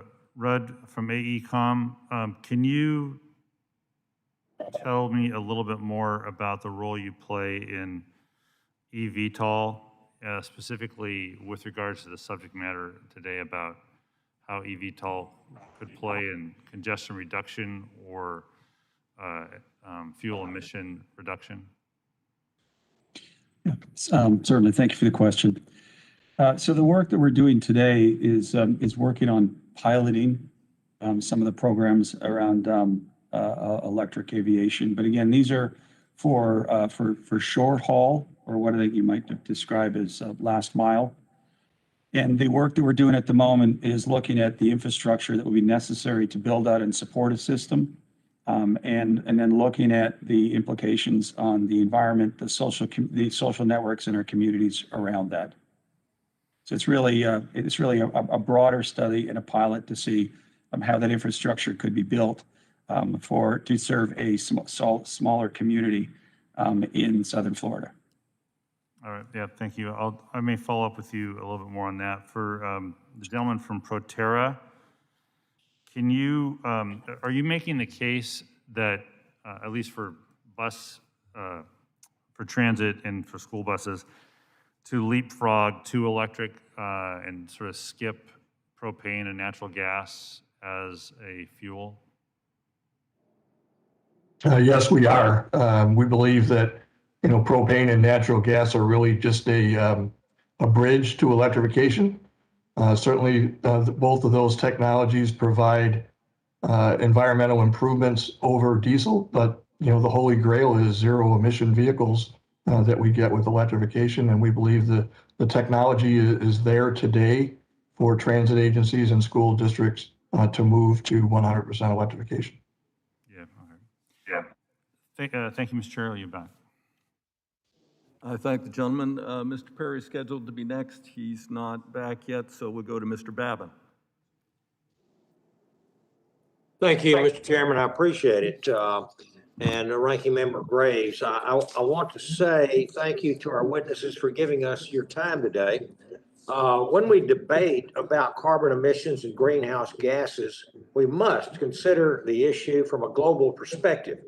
In order to actually decrease worldwide pollution, countries like China and India have got to be held accountable for their emissions, especially when regulations become so burdensome here in the United States that our companies are forced to outsource production to these major offenders because they have very little regulatory oversight. So I'd like to address my question to Mr. Hernick. How do we make sure that overly burdensome regulations are not forcing our domestic businesses abroad to other countries that are not playing by the same rules as we are? And if you would answer that, I have a couple more for you.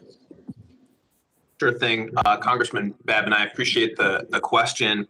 And I think that the most important takeaway is that it is a robust and positive business environment that is attractive for American companies, and robust competition that makes possible the types of emissions reductions that we've seen and that we need to see in the near future to be able to achieve our goals, but also maintain a competitive economy against other global interests that don't have our same interests in mind. Very specifically, Congressman Graves at the onset of this hearing mentioned how the free market was able to reduce carbon emissions in the electric power sector faster than the Obama Clean Power Plan. We should remember that for the transportation sector and assure that we're not drowning in red tape. And that's why in the written testimony, focusing on one federal decision to allow businesses to get a firm up or down on whether or not their project is able to proceed and not get caught up in years of reviews. I spent almost 6 years doing environmental and social impact assessments. There are a lot of good people in the field. And these are experts that, given a timeline, can meet it. And we should expect that. American businesses should expect that. And the U.S. government should be able to deliver.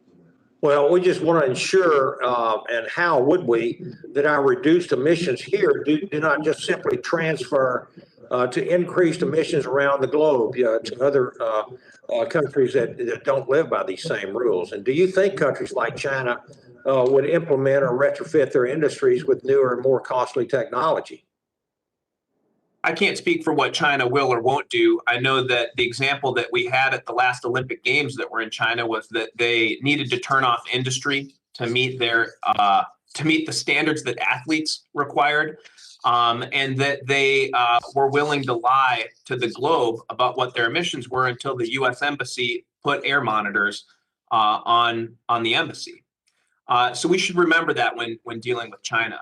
That's why we do need to focus on low costs and a competitive environment, and we need to not foreclose on any of the options. Natural gas is a vital one. Russia is the number 4 emitter of greenhouse gases. And to the extent that we walk away from an international oil and natural gas market, that's a direct transfer of power to our geopolitical adversaries in Russia.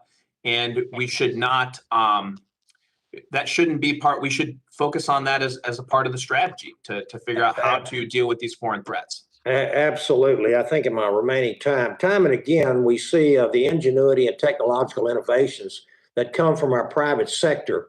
I have the privilege of representing Southeast Texas, which includes the Johnson Space Center in Houston. It is here that we've seen so much success in leading the global pursuit of space by teaming up with the private sector. It's critical that we continue to pursue public-private partnerships and let our competitive market work to identify and solve solutions to our challenges. And so any suggestions you have that how we can modernize our infrastructure so that we can be spending our taxpayer dollars more wisely? Well, sure. I think that the Starter Act that was proposed by Republicans in this committee last year is a fantastic foundation for that discussion. Focusing on strategic investments where the federal government works in partnership with states so that decisions aren't being made out of Washington, D.C., but are being made at the most local level possible on how folks actually get around. This is a big country, and the transportation differences between where I am in Annapolis to your home district and how folks get around in DC varies a lot. And that's something that's important for Congress to understand. And so pursuing an approach where federal dollars move to states or where federal public-private partnerships are possible is absolutely a necessary part of the equation. Okay, thank you for that answer. My time's expired, and I'll yield back, Mr. Chairman. Thank you, Mr. Babin. Just in response to Mr. Babin's, these are good questions about China. And the best way that I know of to respond to that would be through trade policy, where we establish standards. We meet the standards. They don't meet the standards, they pay a penalty on any goods they want to import that don't meet those standards. That's the best solution I've heard. Ms. Napolitano. Thank you, Mr. Chairman, for holding this very important hearing to discuss innovative policies that address the climate change. And I was particularly appreciative of the quote you made following your meeting on infrastructure with President Biden. You said, and I quote, "We are still living off the legacy of President Eisenhower to the detriment of our safety, our economy, our communities, and our environment. It's time to get out of the 1950s and move forward on a transformational infrastructure bill that puts millions of people to work building the infrastructure of the 21st century and beyond all, while putting our country on a path towards zero pollution." Thank you for working with me last Congress on a provision that I have been fighting for since the last FAST Act that would allow electric vehicle charging stations at park and ride rest areas. My district is home to the largest transit station on the West Coast, called the El Monte Transit Center, because FHWA has determined the transit center is on the highway, and the 2,000 parking spaces are not allowed to have electric vehicle charging stations. This is a problem throughout the country, including the Greenbelt Metro Park and Ride Station a few miles north of the Capitol. The question is for Ms. Giamona. The state of California has major plans to work with PG&E and other utilities to implement electric vehicle charging stations, but the prohibition on EV charging at many park and rides and rest areas has been a major challenge. Should Congress allow EV charging at park and ride and rest areas, and would this help expand EV charging deployment and reduce range anxiety? Congresswoman, thank you for your question. We've been working with the state of California to implement charging at state parks, at community centers, at schools, and within tribes. We believe that federal policy and enablement of charging infrastructure where consumers and customers actually want it will be beneficial for all of the nation's consumers, that will help to eliminate range anxiety. But we believe it's in partnership. Okay, thank you very much. Mr. Allen, Proterra, I've visited the factory in City of Industry. You're in my area. Yes. Thank you for testifying. I'm very proud to have you in the company in my district. And some of your fast charging stations, the fast charging buses are already in Foothill Transit, which is in my area. What have been the challenges to EV bus deployment? Are there additional maintenance challenges that working with local bus operators on this new technology? And how do you address those challenges? Great. Thank you for the question, Congresswoman. And we're very proud of our relationship with Foothill Transit. They were the very first deployment of electric buses in this country with Proterra back in 2010. So they are certainly on the absolute leading edge of this technology. I think the challenges, I would say, are no more different than the challenges of any new technology. It just takes patience, and it takes time, and it takes a collaboration between the manufacturing, the supply base, the infrastructure people, and the agency. But we continue to progress with Foothill Transit and with other transit agencies around the country. But what are you going to do about the challenges of working with the local bus operators on the new technology? Well, training is certainly paramount. We have a relationship today within our facilities with the United Steelworkers, where we provide a training in partnership with the government. We focus on people of color, women, formerly incarcerated people to become employees within our facility, and we're very proud of that program in a public-private partnership. That's wonderful. There are many things that I would like to see changed, and it would take a long time to try to get to them, but I think that training of employees, getting people to buy more electric cars, but if they don't have a place to charge them, they're not going to buy them. Right. So we have to work in tandem with that, with policy, plus all the other aspects of it. We agree 100%. We're happy to follow up afterwards with you and your staff on more things we can do together. Thank you very much. Thank you, Mrs. Chair. I yield back. Mr. Chairman, if I could General- just add a comment to the Congresswoman's question. Very briefly. Very briefly. Yes, sir. I think charging at park and rides make a lot of sense. I think one thing I would request the committee to consider is, as we go into EVs, the whole charging experience changes. You've gone from 2 minutes to fuel a car to 40 minutes or 30 minutes to charge your car. And when we look at public rest areas, those 40 minutes, if you can keep people more engaged and keep them more, give them more things they can do, like you get at, our travel centers, or if you get at the retail stops where you can eat, you can shower, you can do other things. I think it'll only help adoption of EVs. And I think we've got to keep that in mind, because if you're stuck for 40 minutes in some place and, it's not very well trafficked, it doesn't have other amenities, it would be a challenge. I thank the gentleman. Yeah, I was just commenting with Mr. Larson. Our rest areas in Oregon are pretty ratty, and people aren't going to want to hang around there. They're going to want to go someplace where there's a restaurant or something else for 25 or 30 minutes to recharge. So but California is pushing that hard. We'll see how we deal with it in the bill.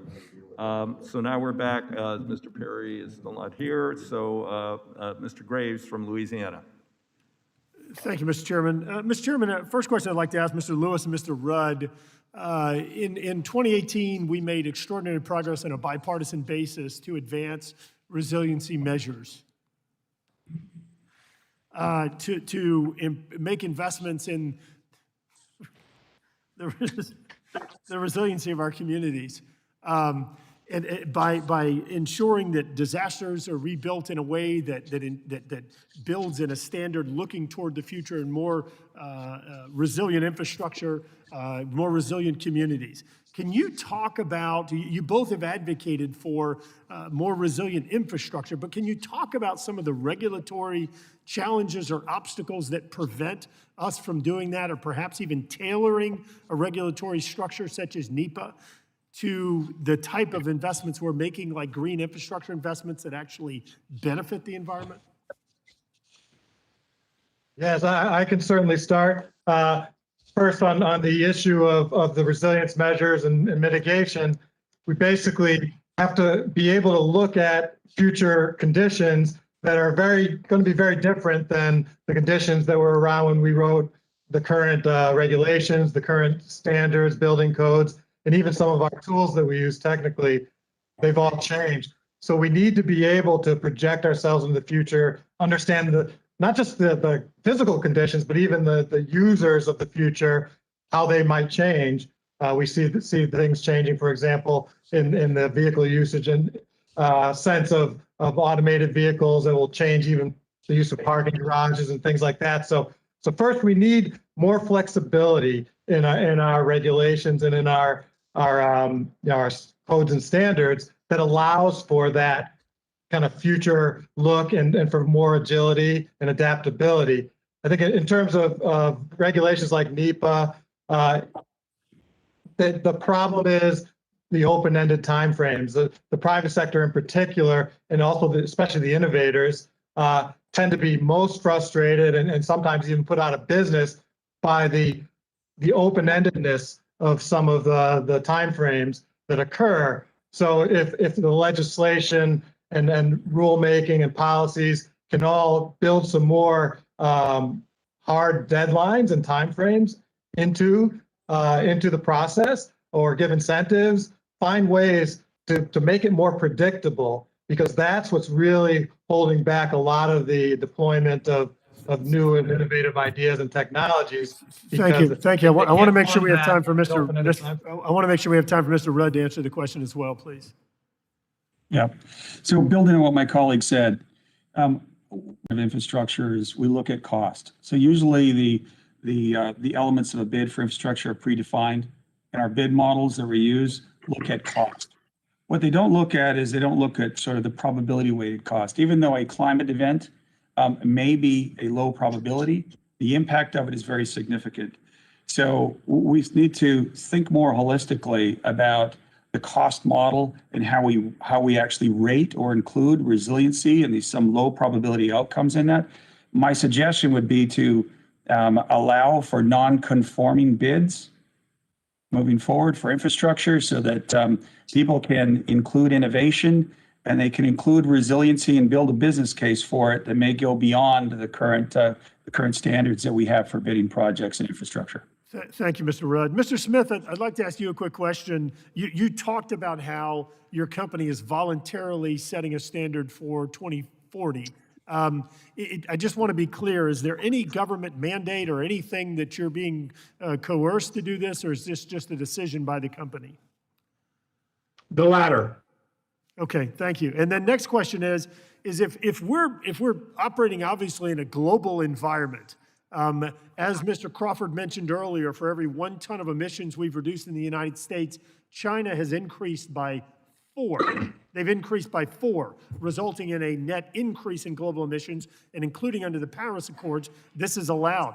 How do we, from an economic perspective, move forward on this? How do we establish a social cost of carbon whenever other countries' actions we have no control over and they're being irresponsible? So how do we value that as we look to a free market solution moving forward?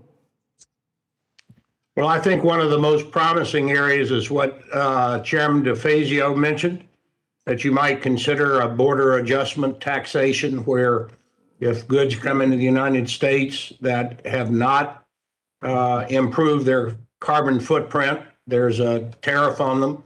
And on the other side of the coin, we should have some sort of adjustment on our exports out from the United States when we have. The border adjustment tax is something that was carefully considered a few years ago, but if you combine it with carbon emissions, you could probably achieve the goal that you want, which is to incentivize foreign folks to do the same thing that we're doing.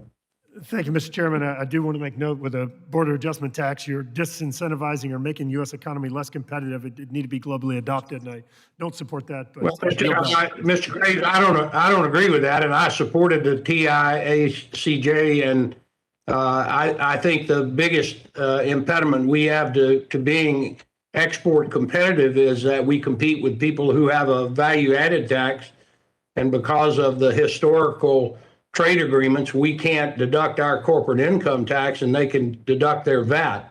The VAT adjusted on the outbound would help our exports. I'd be glad to sit and talk to you about this, but I think it's positive for U.S. exports. I thank the gentleman for his question, and I thank Mr. Smith. I have raised that issue about the fact we can't give an adjustment for our income tax, and they have the VAT, and we agreed to that in the 50s when we made everything in the world. But we don't care what they do. Who cares? They're going to buy it from us anyway. This is a different era, and I've talked to every trade representative about that, and they go, oh, yeah, hadn't thought about that. I said, well, you got to change that, or we are going to continue to lose market share. With that, Mr. Cohen. Thank you, Chairman DeFazio. Mr. Smith, you were talking in your introduction about the length of trucks and how maybe that could help with safety and with fuel economy. Would you go into more detail on that? Well, there are about 3.25 million trailers in the United States. The vast majority of them are 53-foot trailers. They're the type that are operated by the truckload carriers where you pay by the mile, Swift, Schneider, J.B. Hunt, and so forth. There are about 300 and some odd thousand so-called twin trailers, where they are two trailers together, articulated. They're used by parcel and LTL or less than truckload carriers. There's only about 300,000 of them in the country. So if you extended the length to 33 feet, we would save about 225 million gallons of fuel, reducing emissions, take lots of vehicles off the road. They're safer. We operate them every day in many parts of the country. We've been operating them for years. For instance, in Florida, they're more stable. So we would advocate for that and have been for years. The issue that people bring up when they talk against it is safety. Florida is it's pretty flat. I mean, you can go straight down from Tallahassee to Miami, and there's no mountain, there's no turn. How do these? Have y'all have experience with these around mountainous areas like East Tennessee or some other places? Well, I don't think that the inherent safety of the 33-footers versus the 28-footers changes based on the topology that we deal with. I would just say, Congressman, every meeting at FedEx begins with safety above all. It is a centerpiece of our corporate strategy and our corporate philosophy. So we would not be advocating these if we did not believe that they were safer, not as safe, but safer. They're more stable, and they take thousands and thousands of trucks off the road, which improves safety by reducing the absolute number of accidents. Now I'm going to ask you about two other futuristic things FedEx is looking at. One of them is the drones, and y'all have worked with the FAA and the Memphis International Airport on some drone research. How do you see drones and then Roxo, which is the little robots? And I would have probably given you a failing grade at GL2 on FedEx because I don't see the future as well as you do. How do you see Roxo and drones really integrating into the daily lives of people? I mean, you're going to put a Roxo out at Oak Hall and let them take delivery in East Memphis, or how's that going to work? Well, as I mentioned a moment ago, the biggest parcel market is the parcel market where people order something off the internet and get delivery overnight and in 2 days.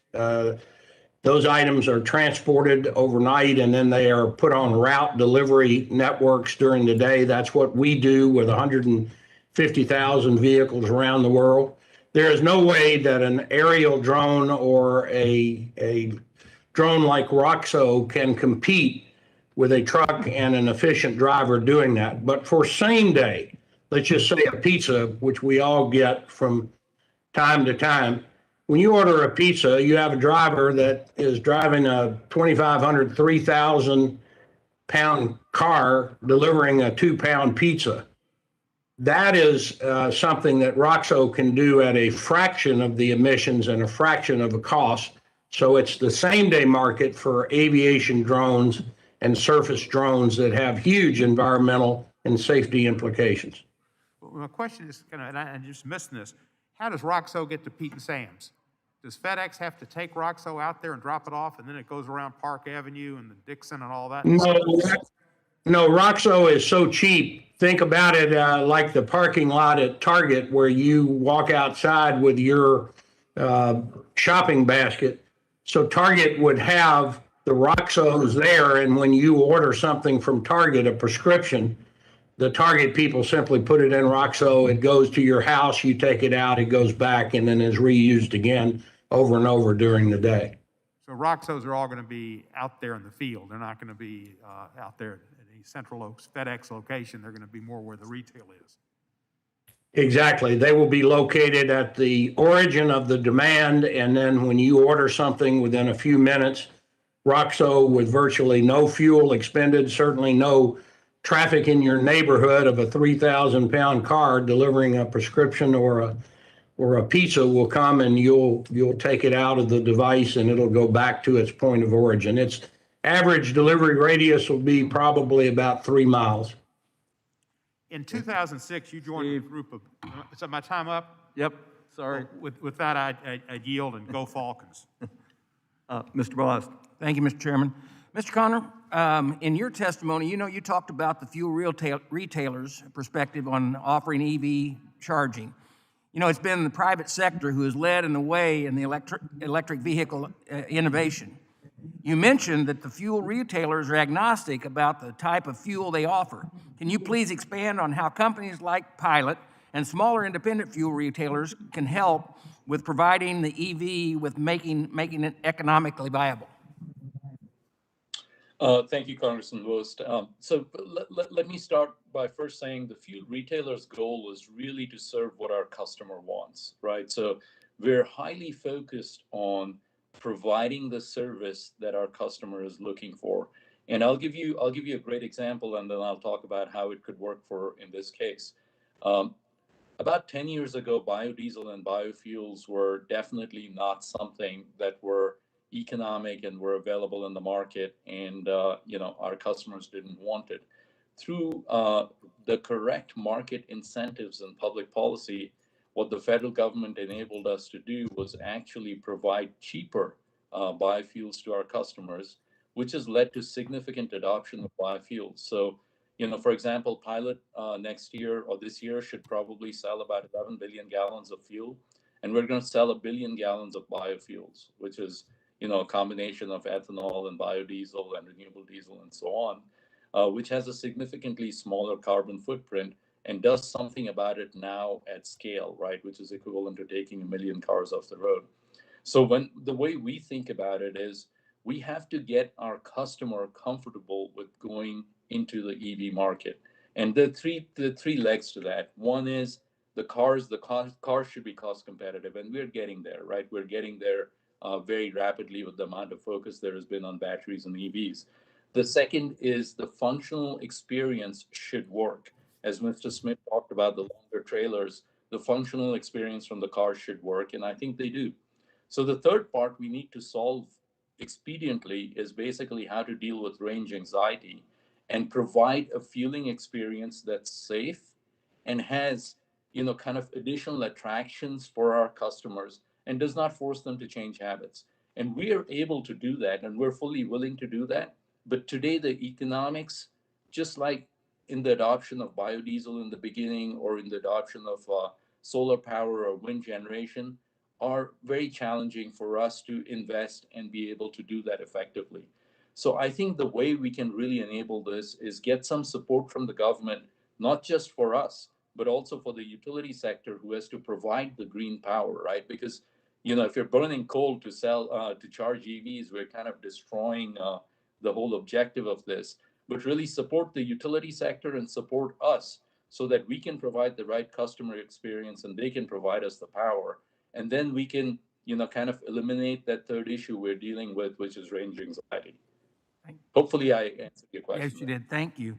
Mr. Gamana, are there any technologies or R&D that is needed to reduce the cost of EVs or to ensure that the grid can manage the new load?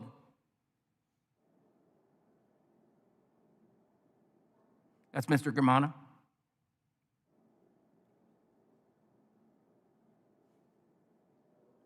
PG&E.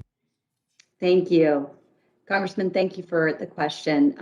Yes, we do believe and support R&D to really help support the grid nationwide, right? We've we are now having to operate the grid in a bi-directional fashion. So we think there's opportunities both from an R&D perspective to support the grid, as well as support and enhance vehicle adoption and support for what consumers need. We think there's an opportunity for the vehicle, as my colleague from Proterra mentioned, to become a battery storage. And we've been in trials with BMW and others to look at the second generation batteries and what they might do to help grid stability and operate as a battery.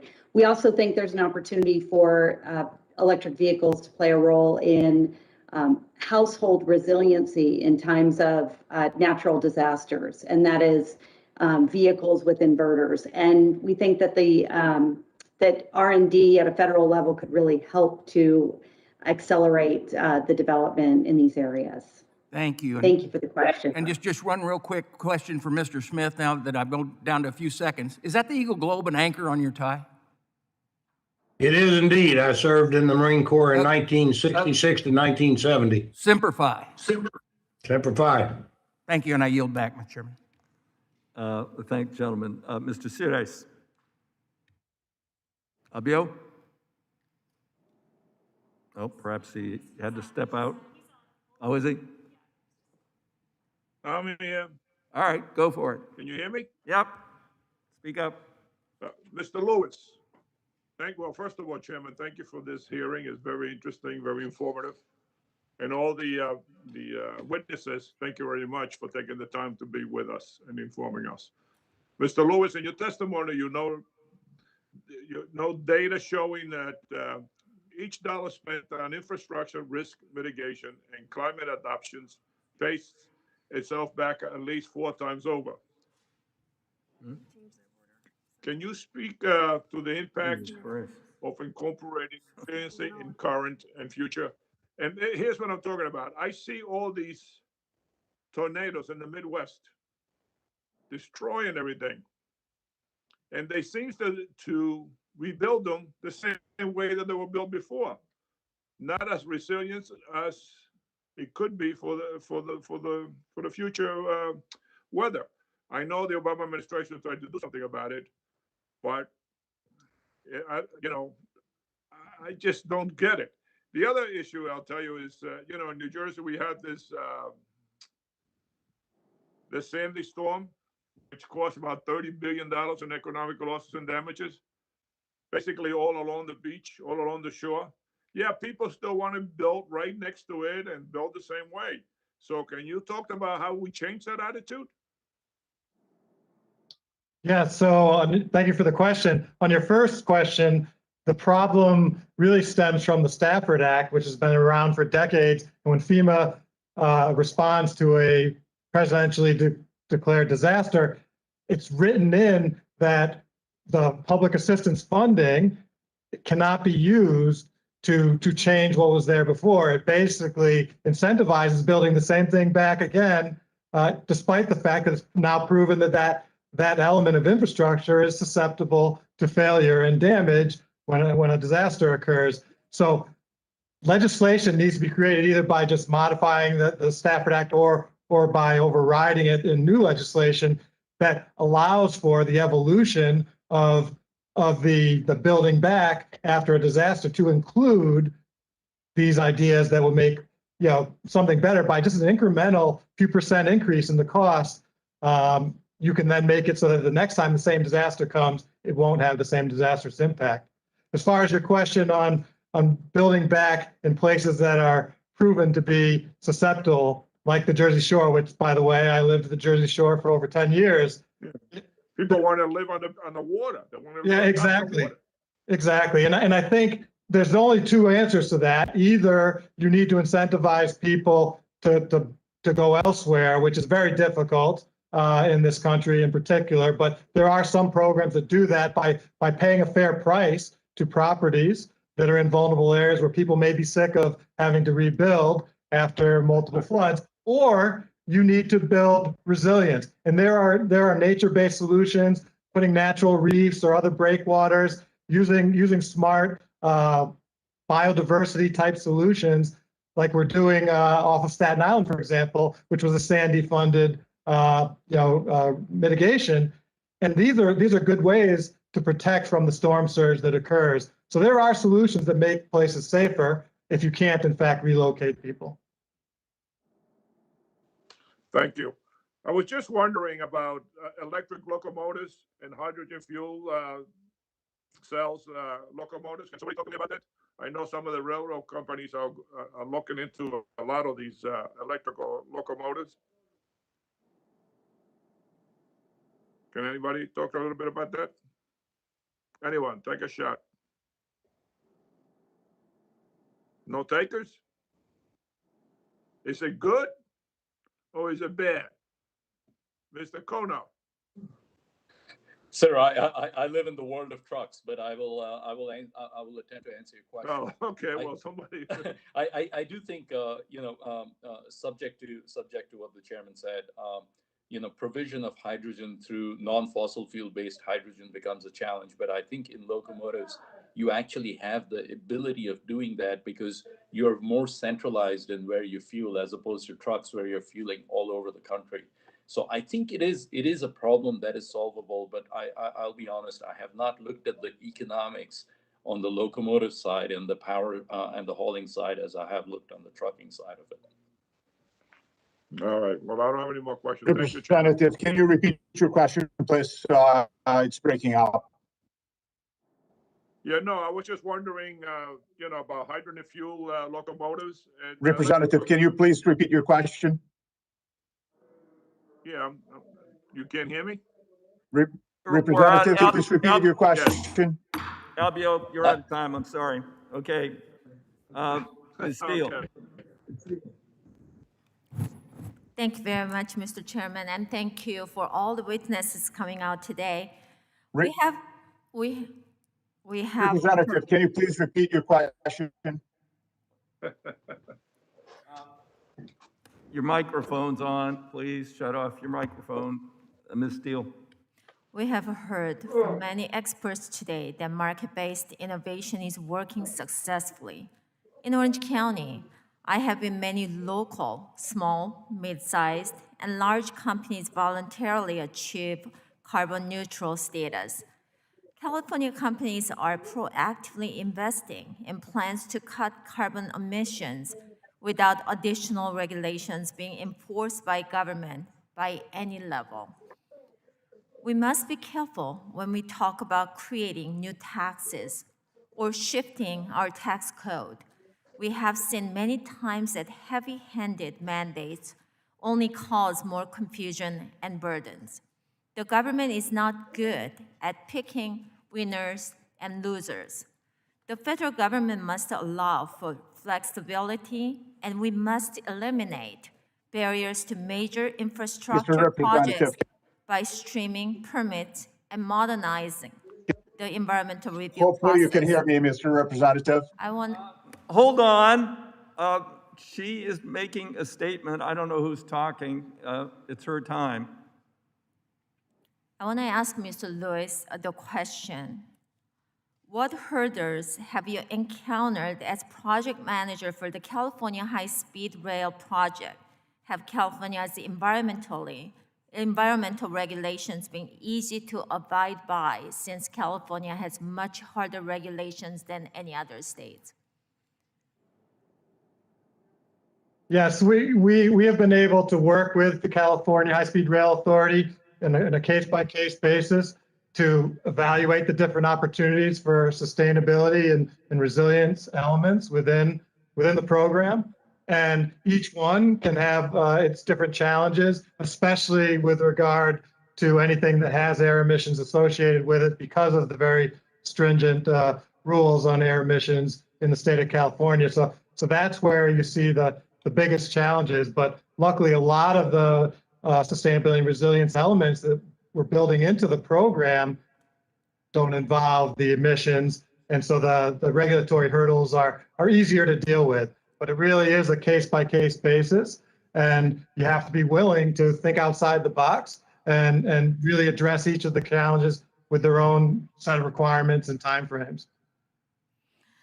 As you may know, the California High-Speed Rail project had its federal funding terminated in 2019 for failure to comply with the grant terms and failure to meet deadlines. Do you believe it is right for taxpayers to continue to fund the California High-Speed Rail project? If so, what is the WSP's plan to fix this project going forward? What has changed about the project in 2 years to warrant more federal funding?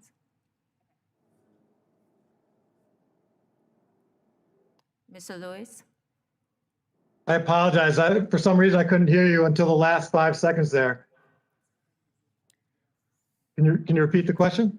Do you believe it is right for taxpayers to continue to fund the California High-Speed Rail project? If so, what is the WSP's plan to fix this project going forward? What has changed about the project in 2 years to warrant more federal funding? Well, we're working through all the different elements of the program, which is broken into different sections, of course, and each one has its own issues and challenges. So we're taking them in partnership with the California High-Speed Rail Authority, piece by piece, issue by issue, and we're coming up with solutions that absolutely justify the project going forward, in our opinion. But it's been already failed for all the deadlines and all the agreement. So you think that moving forward, you're gonna meet another deadlines and you need another federal funding? Well, yeah, again, each issue has its own path to solution and timeframe. There have been some challenges that have been taken on and have been evaluated and coming up with the solutions in partnership with the High-Speed Rail Authority. So yes, we feel like we can move forward in a very effective way. Mr. Chairman, I yield back. Thank you. The gentleman, or sorry, gentlelady yields. We'll go to Mr. Johnson next.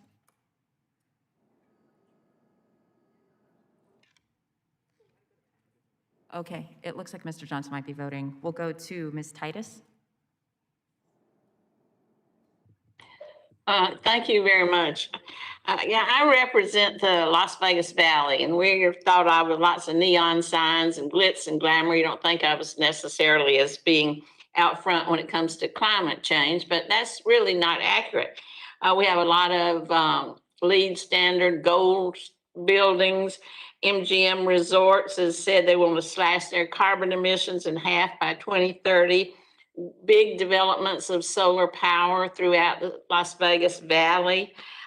Steve Sisolak, our governor, is trying to have the state meet the Paris Agreement standards. And also we have a state senator, Chris Brooks, who's introduced a bill that would require $100 million investment in EV charging infrastructure.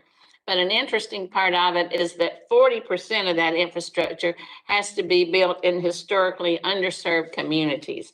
So I'd like to go back to that EV infrastructure issue a little bit and ask Mr. Konar to talk about this. I support President Biden's efforts to invest in this and his goal of 500,000 new charging stations. We need this infrastructure available along I-15 that connects us to California. You have a couple of service stations and facilities along that road. If I-11 is built between Las Vegas and Phoenix, that would be another perfect place for this. I wonder if you could talk some more about the public-private relationship for establishing these stations, and also what we can do to be sure that they're built in some underserved communities, not just in more affluent neighborhoods. Thank you very much for the question, Congressman Titus. So I'd like to kind of answer this in two parts. One is, your point about building infrastructure on highways. From my perspective, and that is what I'm way more qualified to speak on, because that's what we do. Our focus there is reducing range anxiety, and we actually at Pilot right now we have 58 charging stations some of them in actually in Arizona and in West Texas and then up in Washington.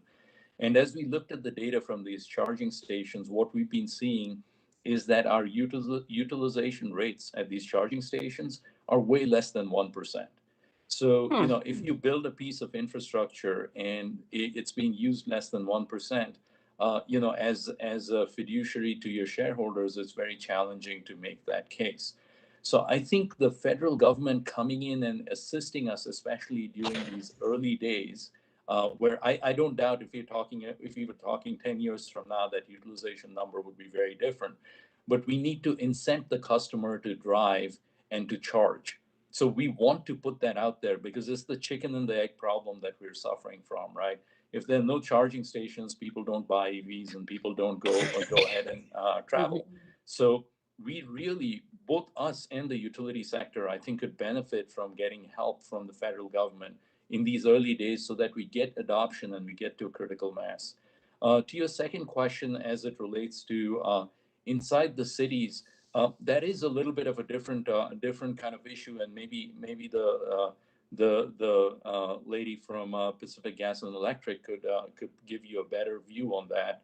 But in terms of highways, I think we can definitely make this work, and we definitely need some help from the federal government, as do the utilities, to get the infrastructure to us. No, thank you, and I'll ask her, but I would think there would be a demand for it along those. I-15 is just such a busy corridor. And then all our hotels welcome so many driving travelers from California. You'd think there'd be some incentive to put them there. We're exploring everywhere. We're exploring partnerships with people. And I've just been as surprised by the data as you are right now. And in fact, in preparation for the hearing, I pulled data from our stations as well as one of our partners out in Utah. And we're both at less than 1%. And it makes the economics very challenging right now. But I do think range anxiety, I'll just cite a study done by Morgan Stanley. They polled a lot of EV owners, and range anxiety, almost 50% of the people who would potentially buy EVs said they wouldn't buy them because of range anxiety. So we do need to solve that. Thank you.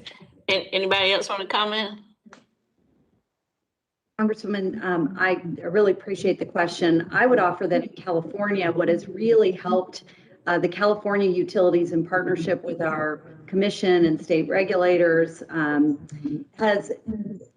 we have focused goals on disadvantaged communities. So our programs and incentives are focused on meeting specific targets to ensure we have charging infrastructure built in multi-dwelling units. Ms. Chiamana, do you mind if we maybe come back to the remainder of the question? The gentlelady's time has expired. Well, thank you. Maybe we can be in touch and I can learn more about it. That's great. Happy to follow up with you. Thank you. Mr. Stauber is recognized for 5 minutes.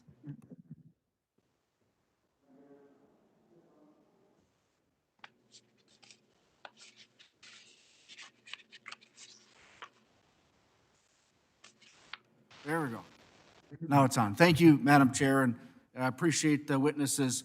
A few questions. Mr. Allen, for your electric vehicles, what country are the minerals like copper, nickel, and cobalt used in your batteries and computer systems sourced from? The battery cells that we get today are from Korea. They're nickel, cobalt, and magnesium are the main ingredients. But I'm afraid I don't have the information with me about where our supplier sources them. I do know that all of the suppliers that we deal with are in compliance with the OECD due diligence requirement around conflict minerals. So we do have. Yeah, Mr. Allen, I would like to inform you that most of the minerals come from the Congo and China. And does the Congo, Mr. Allen, does the Congo and China have better or worse labor and environmental standards than the United States? Well, I think that's an obvious answer to that question is that they don't, sir. But, as I was saying, we do work with the suppliers that we have to ensure that they pass the due diligence guidelines, that they are not buying products that violate human rights in our supply chain. And again, the Congo and China do not have the environmental and labor standards the United States does. My next question, Mr. Hernick. What are some of the global environmental benefits to mining and sourcing critical minerals in the United States as opposed to foreign countries with little to no environmental standards? Well, Congressman, this is a values question. This is what do we stand for as Americans, and for Americans, we stand for pride in our work, and human rights, freedom of speech, freedom of expression, freedom of assembly. And these are rights that we have that a lot of the countries that you're talking about, China and DRC in particular, they don't have. So when we're doing business with these countries and sourcing materials from them, we are supporting regimes that undermine American interests very specifically. And would we, Mr. Hernick, would you agree that if we purchase critical minerals mined in the Congo and China, especially in the Congo, there's child labor, forced child labor to mine, for instance, the cobalt? We know that. And as the father of 4 daughters, that makes me very uncomfortable. And it's one where we need to be open to all of the above approaches to solving the climate problem and sourcing minerals and looking in our own backyard and not being afraid of fulfilling our high environmental and labor safeguards and utilizing the resources that we have in our own country here. And I think that I want all the witnesses and my members of the T&I committee know that in northeastern Minnesota, we have the largest copper nickel find in North America. We are, at least one company is in its 19th year of permitting and fighting court battles. We have the best environmental and the best labor standards in the world. The Northeast Minnesota corridor, the Iron Range, hosts the Duluth complex of this copper nickel find. We do it best, and I would suggest that we put a lot of effort into mining manufacturing be brought back to the United States. Mr. Chair, it is clear that the committee has heard today that we have found the climate solution that also has a great business case. We can mine our critical minerals in the United States. We can refine these minerals in the United States.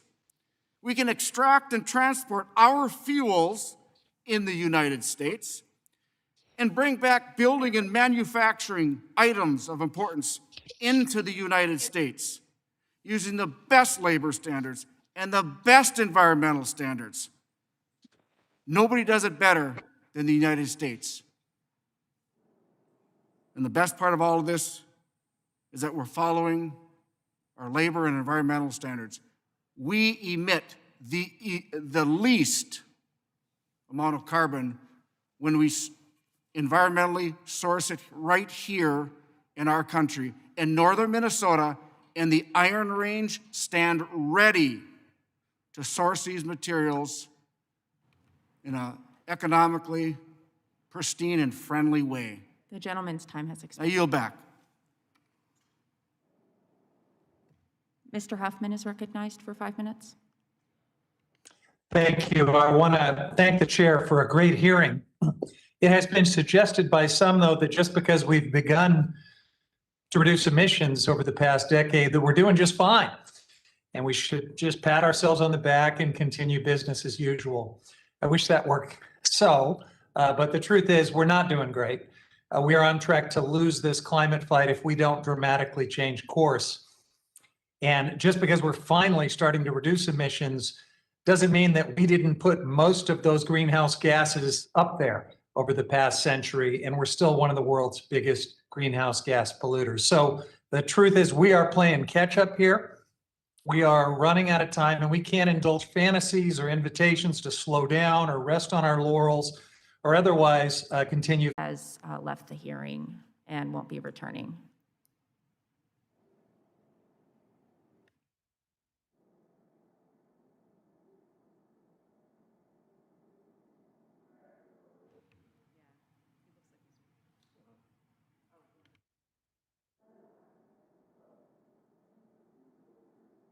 Madam Chair, if I could get a little credit on time and maybe come back to Mr. Smith, I'll move on to my other question.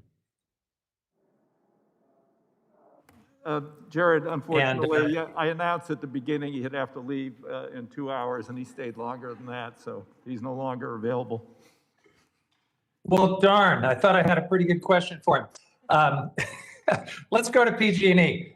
Ms. Giammona, and I hope I'll get a little break on time since I missed out on Mr. Smith. But California is obviously on its way to 100% clean electricity portfolio. That's exciting. We're leading the way on vehicle electrification. And so the move to EVs won't just reduce tailpipe emissions, it's going to be clean all the way around. But we're also struggling to have a grid that avoids rolling blackouts, that doesn't spark wildfires. We're not alone. Clearly, Texas has huge problems. It will need to make a bunch of investments in its grid.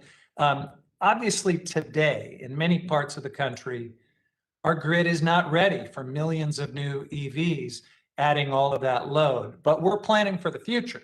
And I want to ask you, will the grid be ready? What gives you confidence that our grid will be able to handle all these EVs in the next decade or two? And what federal policies would maximize your confidence that we can get there?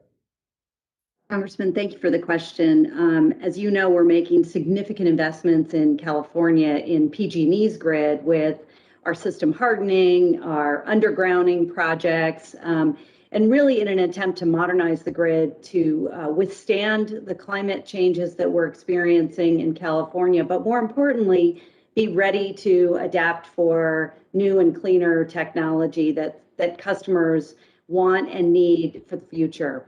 So I feel very confident in California. We're working very closely with our regulators, our policymakers, and I really see this as a concerted effort. It's not one utility, it's the utilities in partnership with good policy and strong regulators in the state.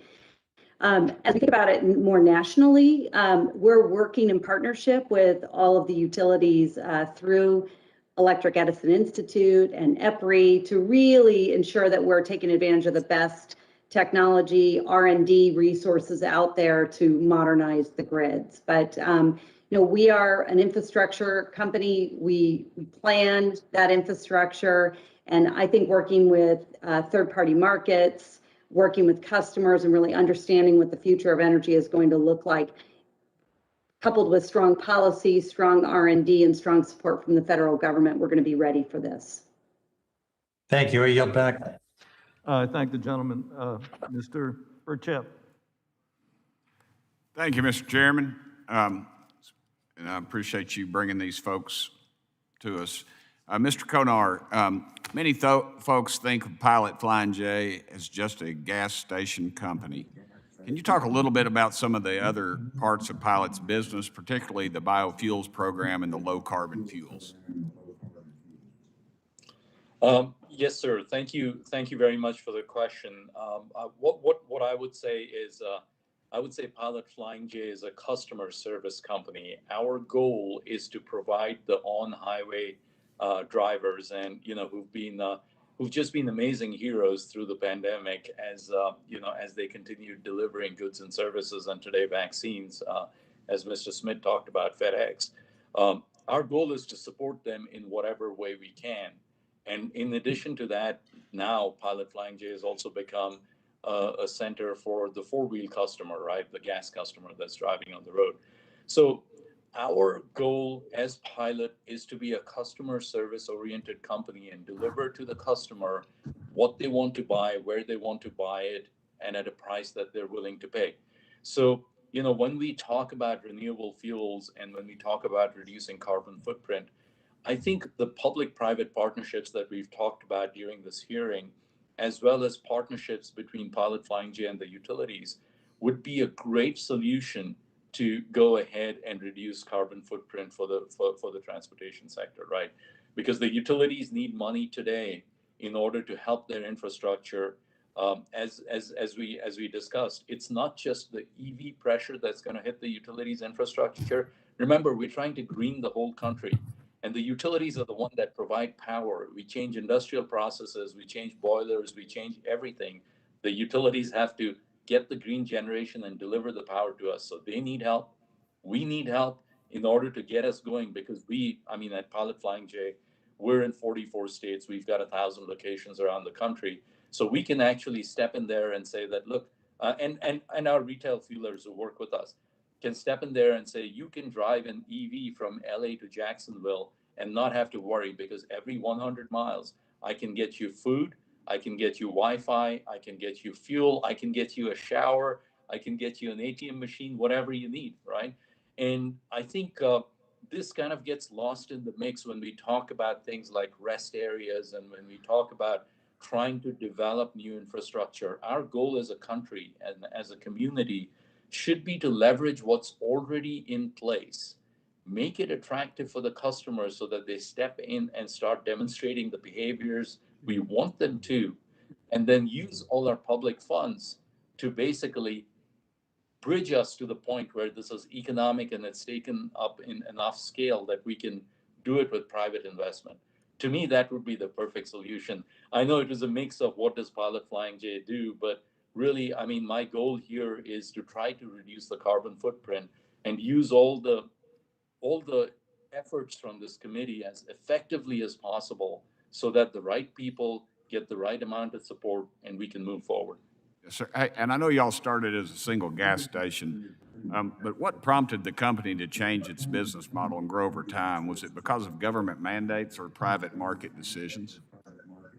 It was completely because of private market decisions, because we saw a need for truck stops, because as you know, trucks can't fuel at gas stations because of their size and because, a truck needs to fuel at 14, 15 gallons a minute. Otherwise, the driver is going to be sitting there forever, which is a problem we have to solve on the EV side. So completely on market incentives. I figured that, knowing Mr. Haslam. Hey, I'd guess that Pilot is the largest employer and taxpayer in many of the communities where your truck stops are located. How many employees have you generally have at your locations, and what do these travel centers mean for those communities? It's a great question, because a lot of our travel centers are in very remote communities around the country where there aren't jobs, and we often end up being the only source of fuel or food or amenities for a lot of the local communities. A travel center on average has, depending on the size, between 60 to 80 people that we hire in local communities. Pilot employs about 28,000 people around the country, and a lot of them live in very rural environments. But the interstate business and keeping America moving is a way for them to get a livelihood. So we are very appreciative of that. Thank you so much. Mr. Chairman, I yield back the remainder of my time. And I wish, Mr. Chairman, if you could express to leadership that we need to schedule better. This is a very important committee, and the members are not, I don't think we're being served when we have to rush out and vote. If we need to vote, we ought to vote until midnight or later. We're here to work. And this is very aggravating, and I don't think it's fair to the committee for us to continue our important work. Well, I share the gentleman's frustration, but in part, we're having this many votes because some members on his side of the aisle are insisting on votes on non-controversial legislation. I understand that, Mr. Chairman, but this problem preceded all of that. So thank you. Ms. Brownlee. Ms. Brownlee. Yes, thank you, Mr. Chairman, and thanks for holding this meeting. I'm going to have to be brief because I do have to go and vote, but I wanted to ask a question of Mr. Allen. And Mr. Allen, I thank you for your testimony. And I think in your written testimony, you mentioned my bill, the Green Bus Act.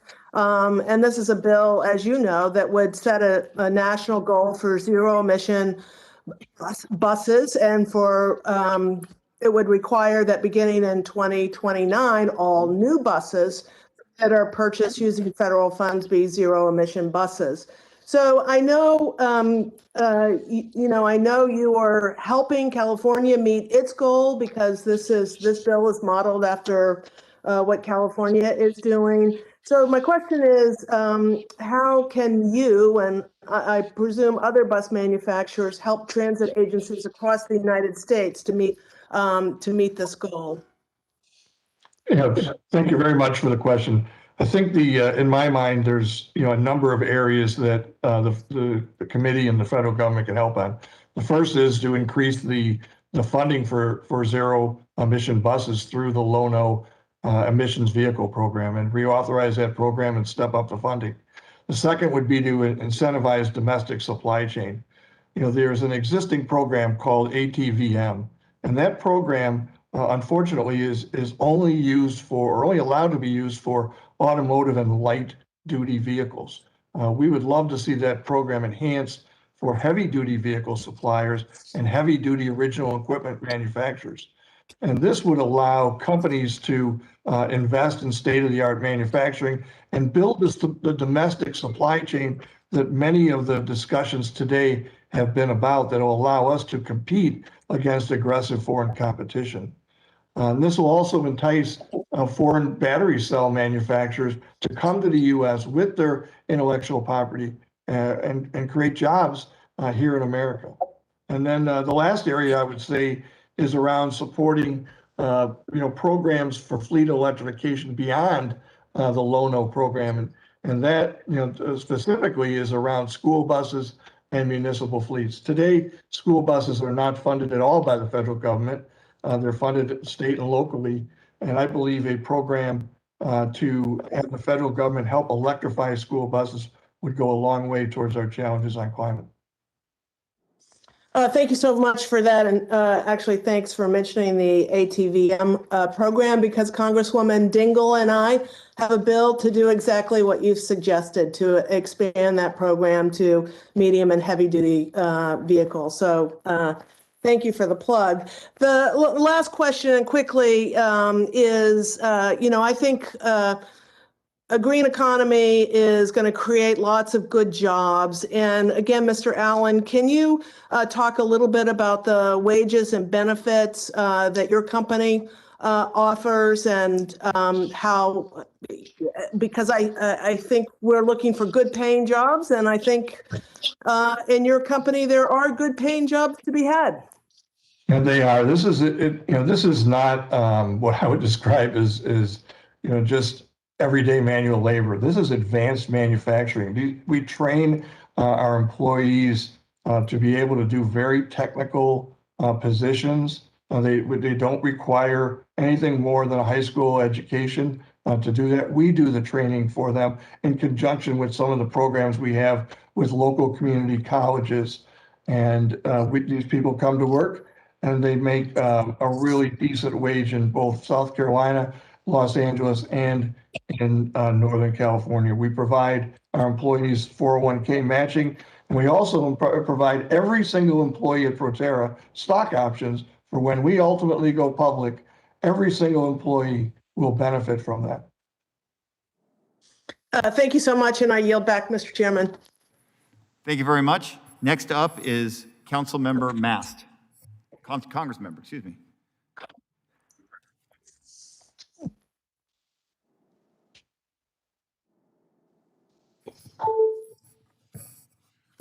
Congressmember Mast, is he still on? We can come back to him, certainly.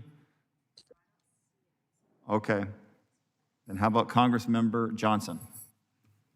Thank you, Mr. Chairman. My first line of questioning will be for Ms. Giammona with Pacific Gas and Electric. And ma'am, I spent 6 years as a utility regulator in South Dakota, a member of the South Dakota Public Utilities Commission. And I like that you called out in your testimony, ma'am, the importance of balancing safety, reliability, affordability, and sustainability. I don't think many ratepayers understand the importance of balancing those sometimes competing interests for an investor-owned utility. Of course, we've been talking today about government intervention and how it can expedite some of this progress that my colleagues are looking for. So I guess my question would be, from your perspective, ma'am, to what extent have regulations, requirements, mandates from the California PUC or from the state legislature hindered your ability, your company's ability, to properly balance those four critical stakeholder interests? And maybe rate that from 1 to 10, 1 being no intervention or constraint, and 10 being the regulators have made all the decisions for you.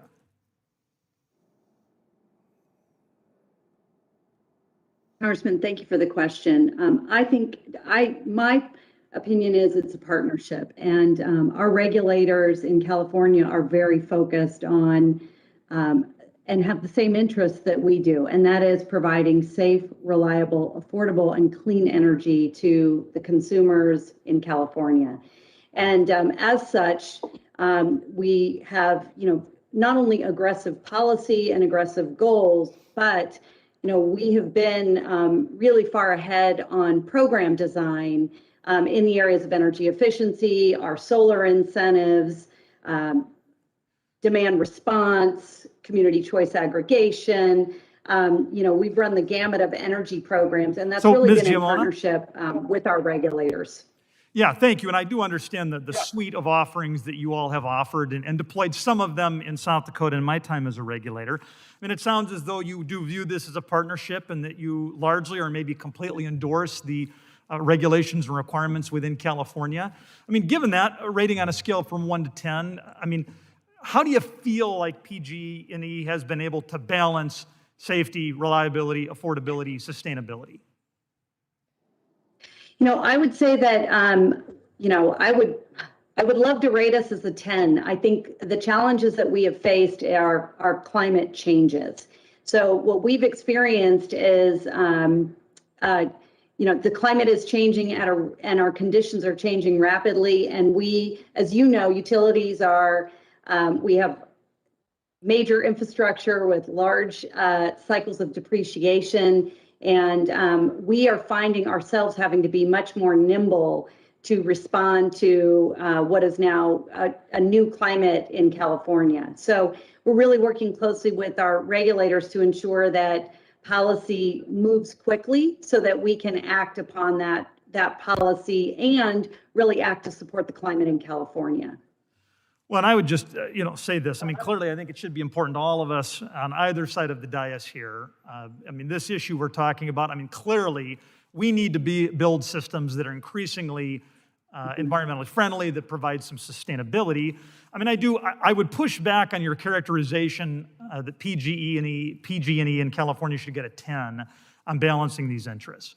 And I would just perhaps call out my state of South Dakota. Again, I've got some pride having been a regulator there, but you bragged, and I think understandably so, about how green your fleet of generation is.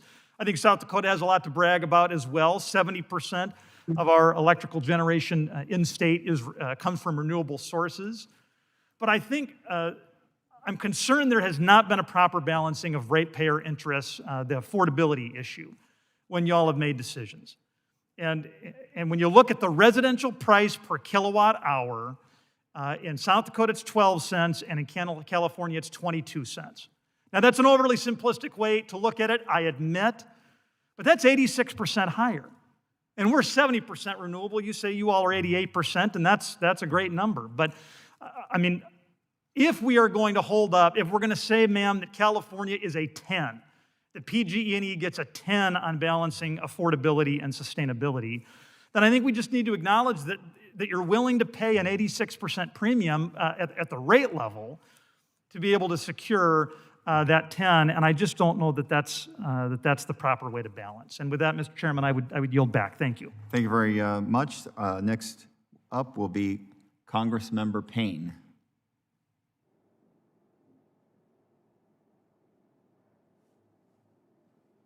All right. Okay, please unmute. Congressmember?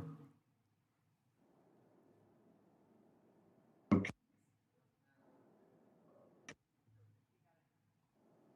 afternoon. Can you hear me? Yes. Okay, thank you.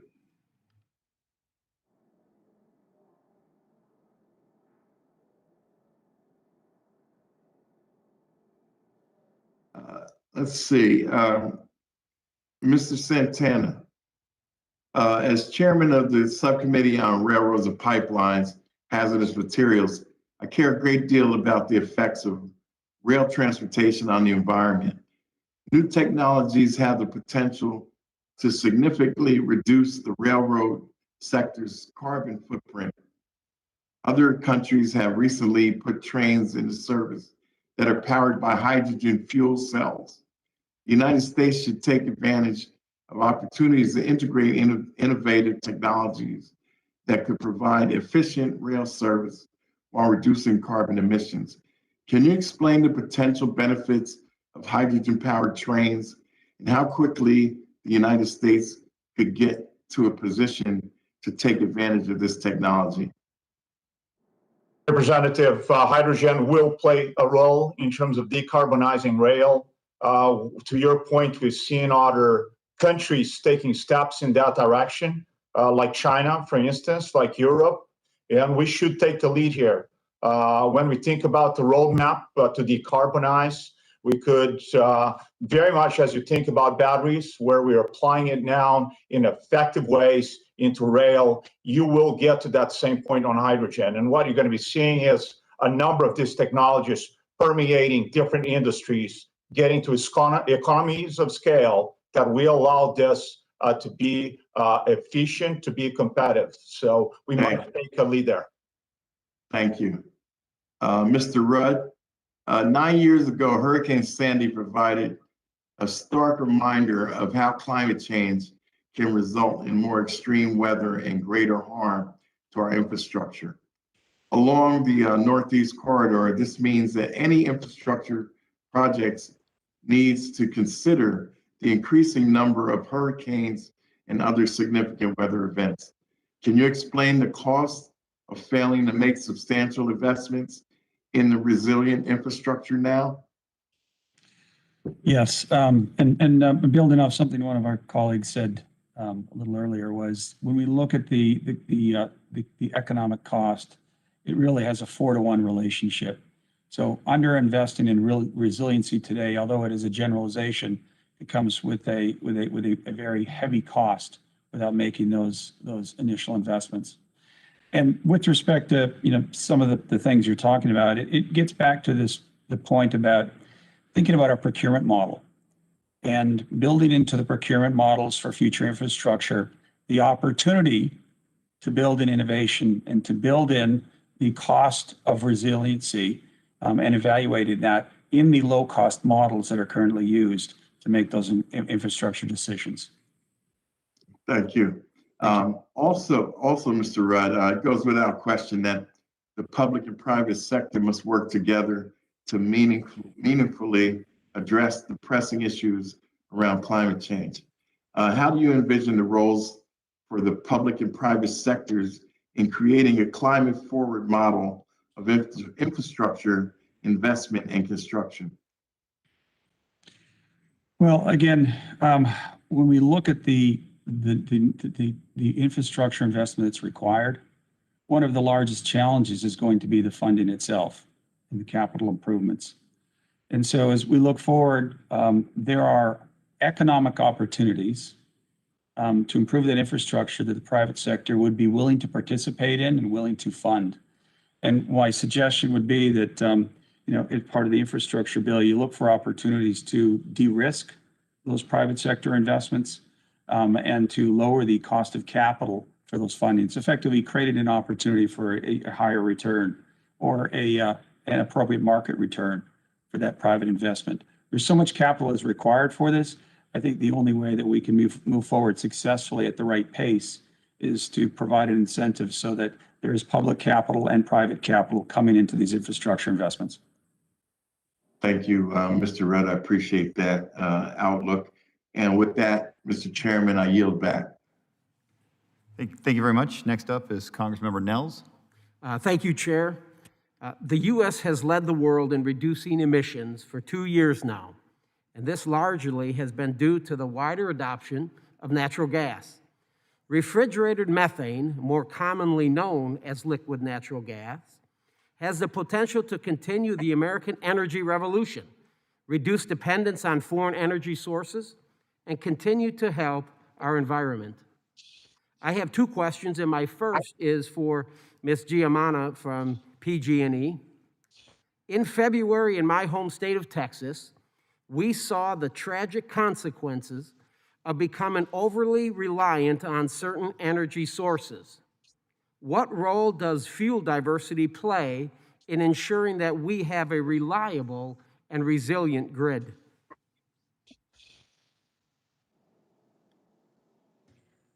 Congressman, thank you for the question. And it was really difficult to watch what was happening in your state during the crisis in February, and know that our hearts are with the families and customers that were impacted by those extreme weather conditions. We've been really focused on diversification of our fleet for a number of years, leveraging renewable power sources, but also leveraging our natural grid infrastructure. And I think going forward, each state is going to look a bit different on how they plan to diversify their fleet in order to support the customer demand of new technologies, but in addition, provide reliable power sources for customers as we're managing through a changing climate. Thank you. My second question is for the rest of the panel. We've seen a number of northeastern states either limit or outright ban pipelines carrying American natural gas through their states. This has led to other states in the region having to look outside the U.S. for their natural gas supply, including to places like Russia. This not only harms our energy independence, but is also more harmful to the environment, given that our environmental standards far exceeds Russia. How can we better spur American infrastructure development and enhance U.S. geopolitical strength? Thank you, and then I'll yield back.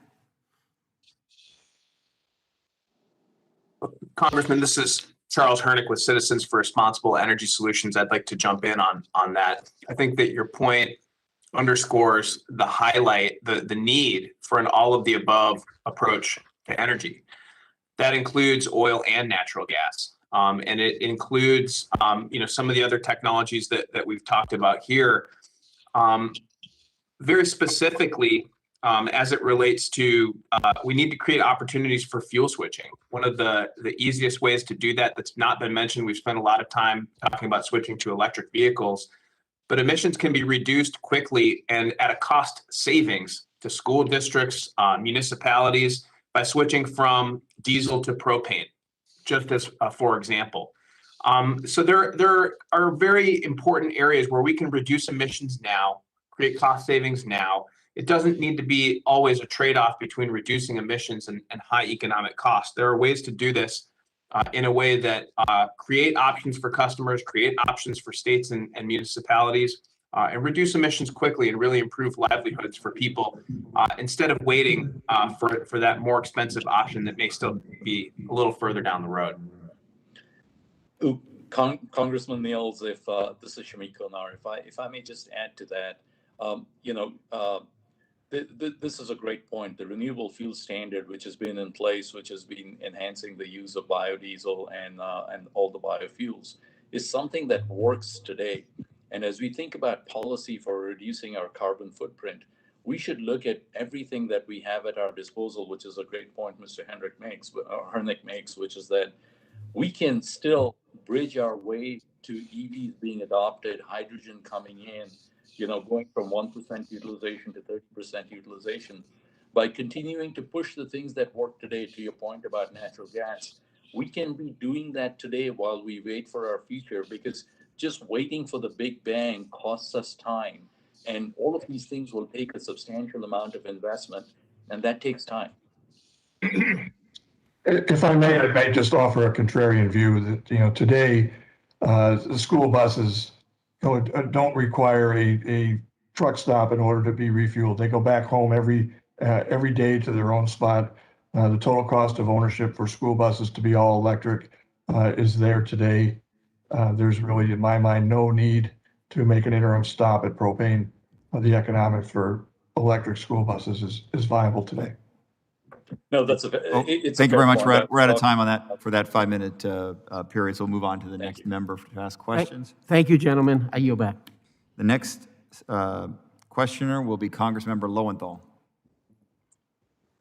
Thank you, Mr. Chairman, and thank all our panelists. I found this discussion fascinating, both in terms of what can be done in the short term and also really maybe looking at more long-term solutions. But I want to focus on a specific challenge that we have. It's been mentioned, but I really want to dig a little deeper, and that's heavy-duty vehicle electrification. Which is a critical priority for reducing freight emissions. You know, I represent the Port of Long Beach, and within the port complex, Long Beach and the Port of LA together, there's a huge number of truck traffic in and out of those ports. We're talking about 30, 40,000 trips a day, at least. And we're talking about having, and I've seen over the years the ports have done a great deal in terms of reducing the impacts upon those communities around the ports, which tend to be lower income communities, which suffer greatly from asthma and other types. Not all due to truck, obviously. We have ships and trains too. But I want to talk about now, and what's interesting is during this pandemic, while there was a drop in volumes through the ports, there has been a tremendous explosion in terms of growth through the ports, which we're already doing. And so we have other issues of going on now of congestion and problems of moving goods out because there's so much demand out there in the nation for goods that are coming from outside of the country, which is another issue, but I'm not going to deal with that. So the issue is dealing with how do we move forward in changing this fleet? How do we improve the public health, address environmental justice issues by reducing diesel emissions from this tremendously important as a thing. We're talking about, as I say, a major part of the U.S. economy. We're not going to stop this. We need to enhance it. So I want to ask first Mr. Allen or then anyone else on the panel, how do we move forward with heavy-duty vehicle electrification more quickly? I know we're moving. What is the research and investment that may be needed if that's so? What are the kinds of federal support do you see as possibly to be a partner in this venture? Because I'm just focused on those heavy-duty trucks, those carrying 40-foot containers. You know, we're talking about, and I'm not downgrading what the role of diesel. It has helped this nation. We wouldn't be where we are today without it. Right. So I want to know how do we move forward? Sure, Congressman. I think help is on the way for you. I believe that with the right government funding here in just the next couple of years, there will be vehicles that can go 250 miles. You know, they granted they're not over the road, but they can go 250 miles, which will But take these a vehicle. vehicles frequently are going a lot more than 250 miles, as we know. Not like Lexus, where they close after 350 miles or so that they say goodnight. These Right. are, yeah. So that's the first one, but also there is help coming to terminal tractors that are used at the port, as well as the heavy-duty forklifts. We are working with companies like them today to help. But I believe the best thing that the federal government can do would be to expand the funding. You know, so today there's the low no emissions vehicle program that's for transit vehicles. That should be expanded for areas of high emissions focus like the ports to be able to incent both the manufacturers and the users to convert those vehicles quickly. Representative Lowenthal, if I may, Rafael Santana, I think that's where one of the key roles that rail can play here, being the most sustainable way of moving freight overlands. And what we see here is the opportunity to actually accelerate decarbonization at the same time you increase the utilization in rail. And one of the things that we seek through the Freight 2030 vision is to also allow the creation standards of the information. So it allows you to understand how freight is coming into the ports and allowing a more really efficient way of moving tanks from point A to point B. And this has to solve not just for speed, but it has to solve for efficiency, but also for less carbon emission type of transportation. Thank you, Mr. Santana. I agree with you, and I think the ports agree with you in the nation that role of rail is vitally important, getting more and more important. The major investments now in our ports are in rail infrastructure. Thank you, Congressman. But it's not just, there's got to be a kind of a multimodal approach, and I'm just concerned we're not going to get rid of trucks. All right, thank you very much, Congressmember Lowenthal. We've got to move on. I yield back. Thank you. Next up is Congressmember LaMalfa. Is Congressmember LaMalfa still on? Okay. How about Congressmember Carbajal?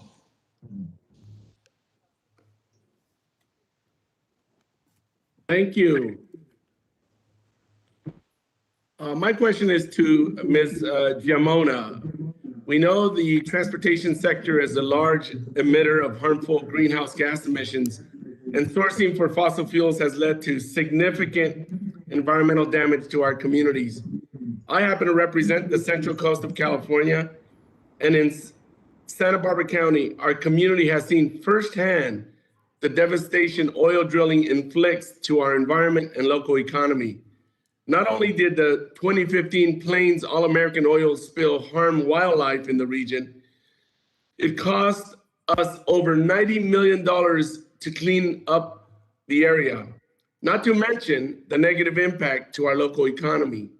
How does electrification of our transportation sector help protect our environment?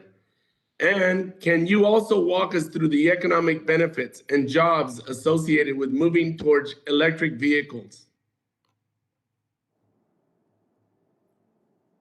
Congressman, thank you so much. Thank you for your question.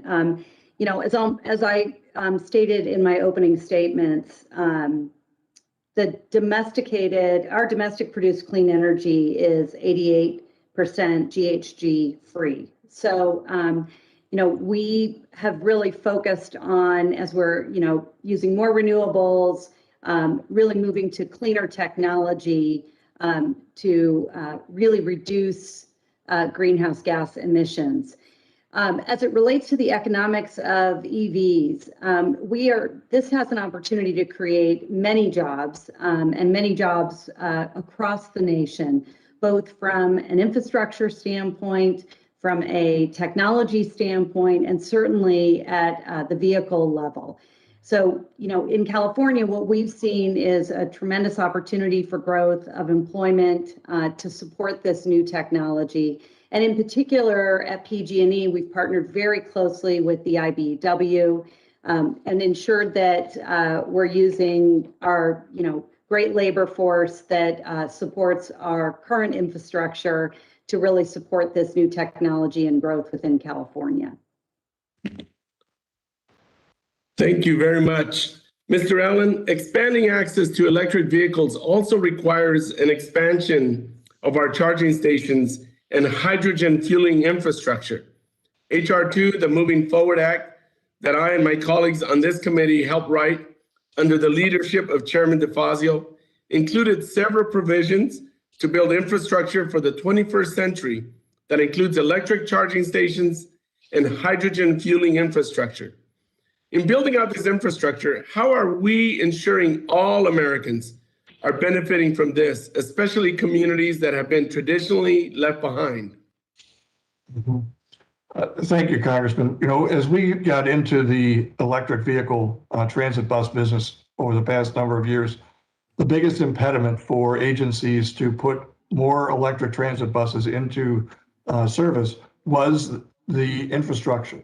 So we have focused our company on being able to provide charging and infrastructure solutions so that agencies can move forward faster.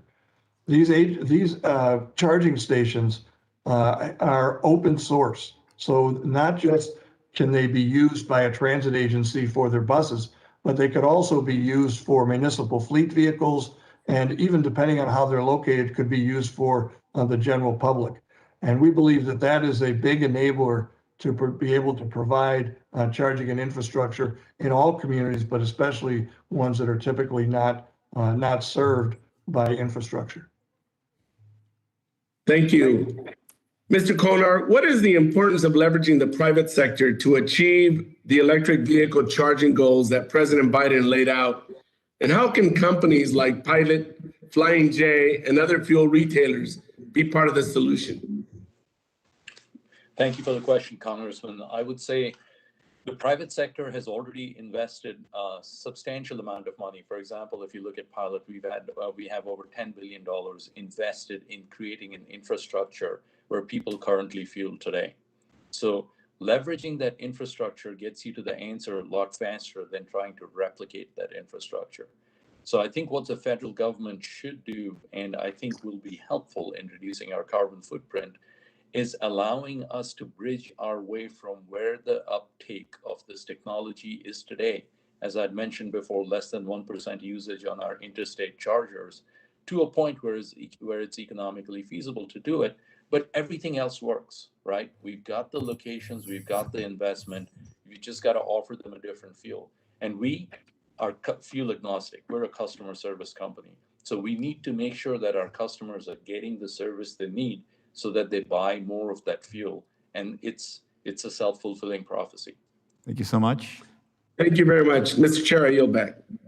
Thank you very much. Next up will be Congressmember Malinowski.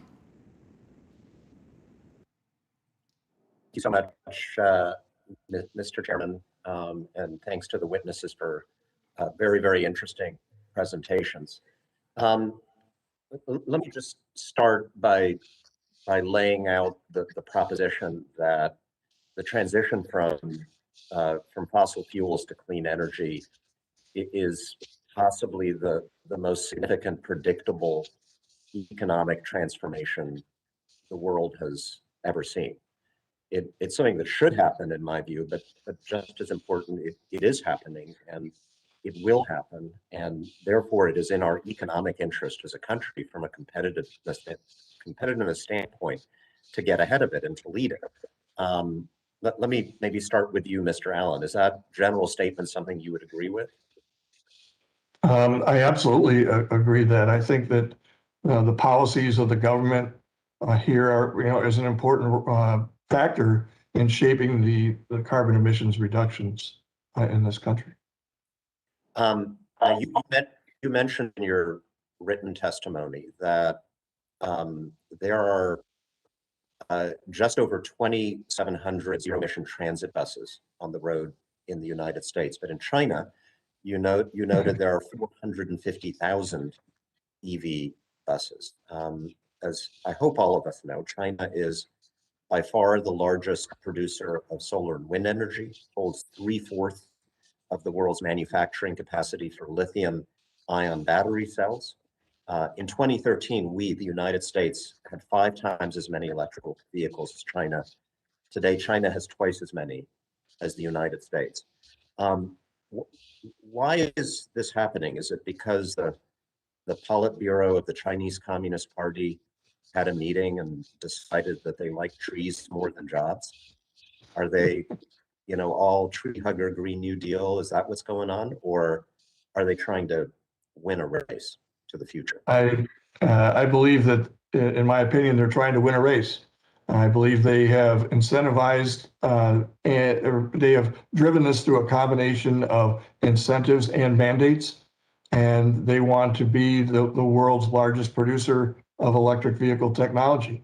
And that's why we believe that we have the prime opportunity right now to incentivize the supply chain to be here in the United States through a combination of investments and domestic content requirements that can put the U.S. in the right place to lead and be not just sufficient for ourselves, but be an exporter of this technology.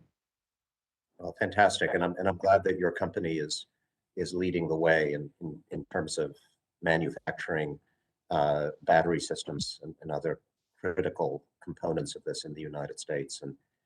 And thank you for encouraging us to do what we need to do to make sure the United States wins that race. That is my interest. It's my goal also. Thank you, sir. Thank you. In the same spirit, move to Mr. Smith as well. I'm very, very pleased to see that FedEx made this commitment to be carbon neutral by 2040. And when I meet with corporate executives back home, increasingly I find there's a recognition that we need market-driven policies to encourage that sort of change, including a growing recognition that putting a price on carbon is an efficient, market-driven way to bring down global emissions. The U.S. Chamber of Commerce just updated its position on climate change to include support for what it calls a market-based approach to accelerate reductions in emissions across the U.S. economy. The Business Roundtable has adopted a similar position. I just wanted to ask whether FedEx agrees and whether you believe we need to move nationally to a carbon pricing system. Congressmember, I believe the representative of FedEx unfortunately had to leave the meeting early. Oh, I'm sorry. But would anyone else be interested in taking that question then?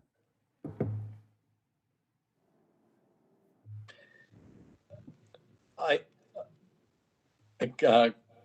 can take a quick shot at it from I'm definitely not speaking for FedEx, but I believe a national carbon pricing system. I mean, it is a global problem. It's a national problem that we face. Would actually be helpful in kind of the provision of market-based incentives, which have worked in the renewable fuel standard. And I go back to that because that is a good blueprint on how this has worked before. Is something that we should think about in this respect. Well, thank you. I'll say to you all, and I would certainly have said to FedEx if they were still here. It's very encouraging to hear corporate CEOs say that and to take those positions, just as it's encouraging to hear them say we should rejoin the Paris Climate Accords. I'm hopeful that our private sector, Chamber of Commerce in particular, will really make this a priority in terms of their advocacy on Capitol Hill. Because sometimes they say these things and they come to meet with us and it's not necessarily one of their top 3 issues, and that's got to change. We're going to make progress. Thank you. I yield back. Thank you very much. Next up will be the Vice Chair of the committee, Vice Chair Davids. Thank you, Chairman. And thank you to our panel of witnesses for taking time to join us today. I represent the Kansas 3rd Congressional District, which, thanks to its central location, is one of the busiest intermodal hubs in the country where rail, trucking, air cargo, maritime, and others meet. But because of our geographic location, we're right up against the confluence of the Kansas and Missouri rivers. We also have the 2nd largest federal levees, only behind New Orleans. The Weather Channel Climate Disruption Index has ranked Kansas City as the 5th of 25 cities to be most impacted by the effects of climate change in the coming years. Thanks in large part to the urban heat index effect, we're going to see 20 days per year above 90 degrees. That's as compared to our rural Kansas communities. And then we also have increased chances of drought in the coming years. And as storms and weather patterns become more severe, they're going to put a lot of stress on our transportation systems and public infrastructure.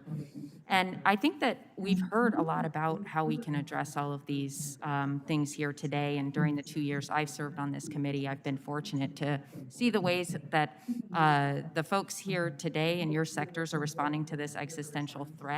And I think that we've seen that we're going to need a true partnership to tackle these. And I think I'm going to start with Mr. Lewis. Your testimony recognizes the benefits of using life cycle funding cost perspective and infrastructure investment, and that there are very limited limited tools is what you said. I was hoping you could expand on those tools and whether or not Congress can help increase the access to those tools. Yeah, thank you for your question. Yeah, there are tools, actually. Unfortunately, there's not a single set of consensus tools and standards to be applied. So from a federal standpoint, there could be these guidelines that would commit to what an acceptable tool and an acceptable standard would need to include.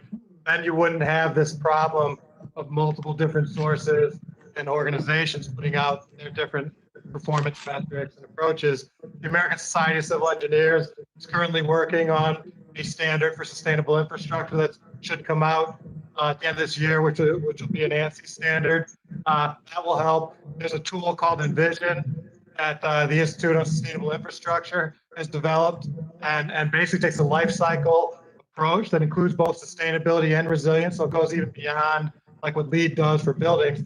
This does it for all types of infrastructure. It really looks at not just how to build something sustainably in a resilient way, but also how you pick projects and how you prioritize which projects should get the funding and even what locations are best for projects. So there are tools out there, but there needs to be incentives or extra points, if you will, in federal funding for projects that use these tools and employ them and score higher on, for example, the Envision rating system that's in existence. Because right now it's really just the honor system in terms of organizations wanting to use these tools.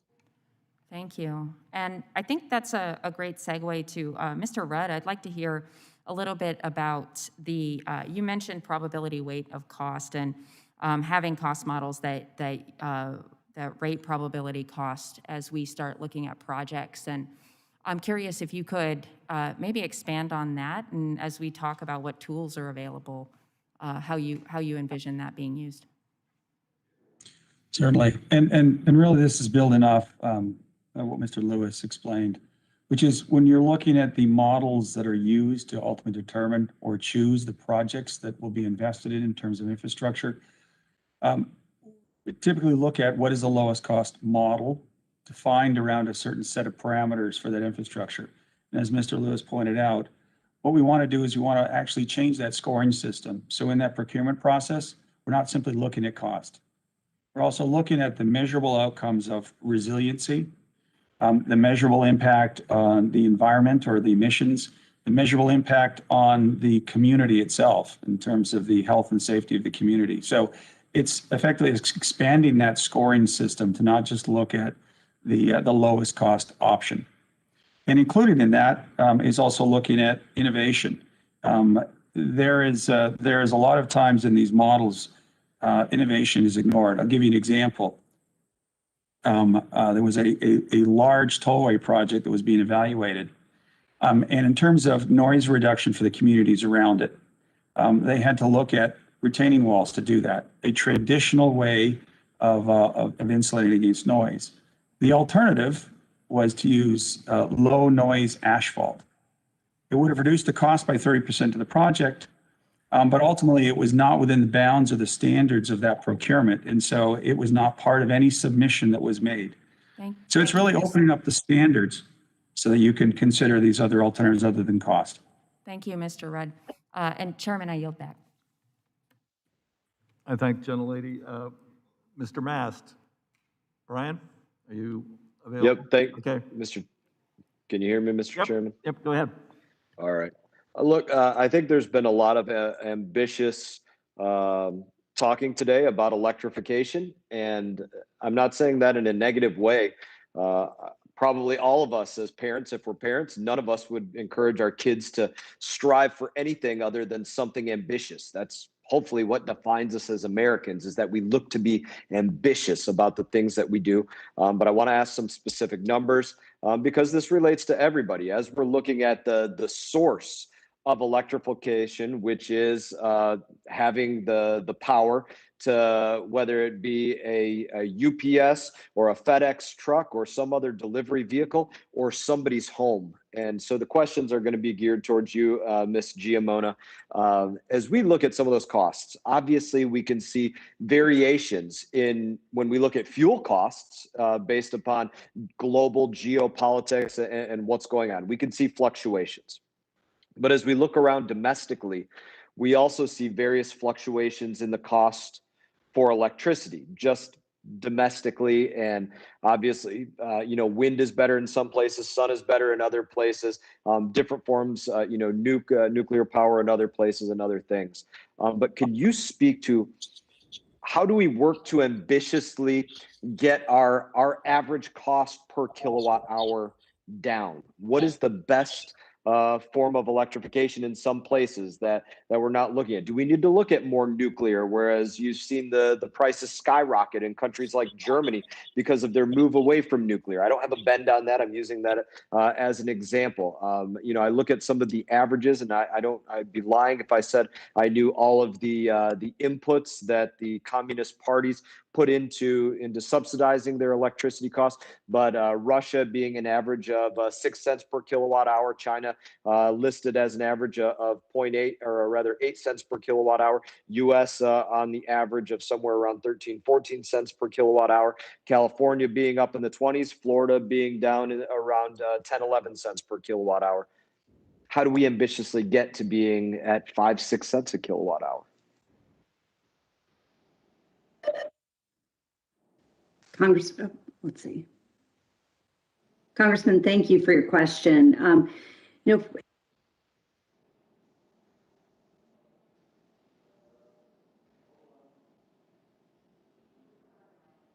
can't, your internet's down. Can't hear you. I'm sorry, can you hear me now? Just start over again, Lori. We couldn't hear your answer to his question. Okay.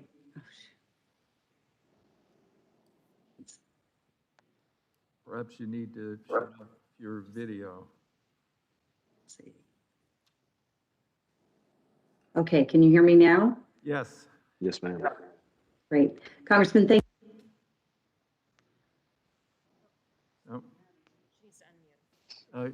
Well, are you muted? We heard her for a second. I think it's the internet, isn't it? Okay.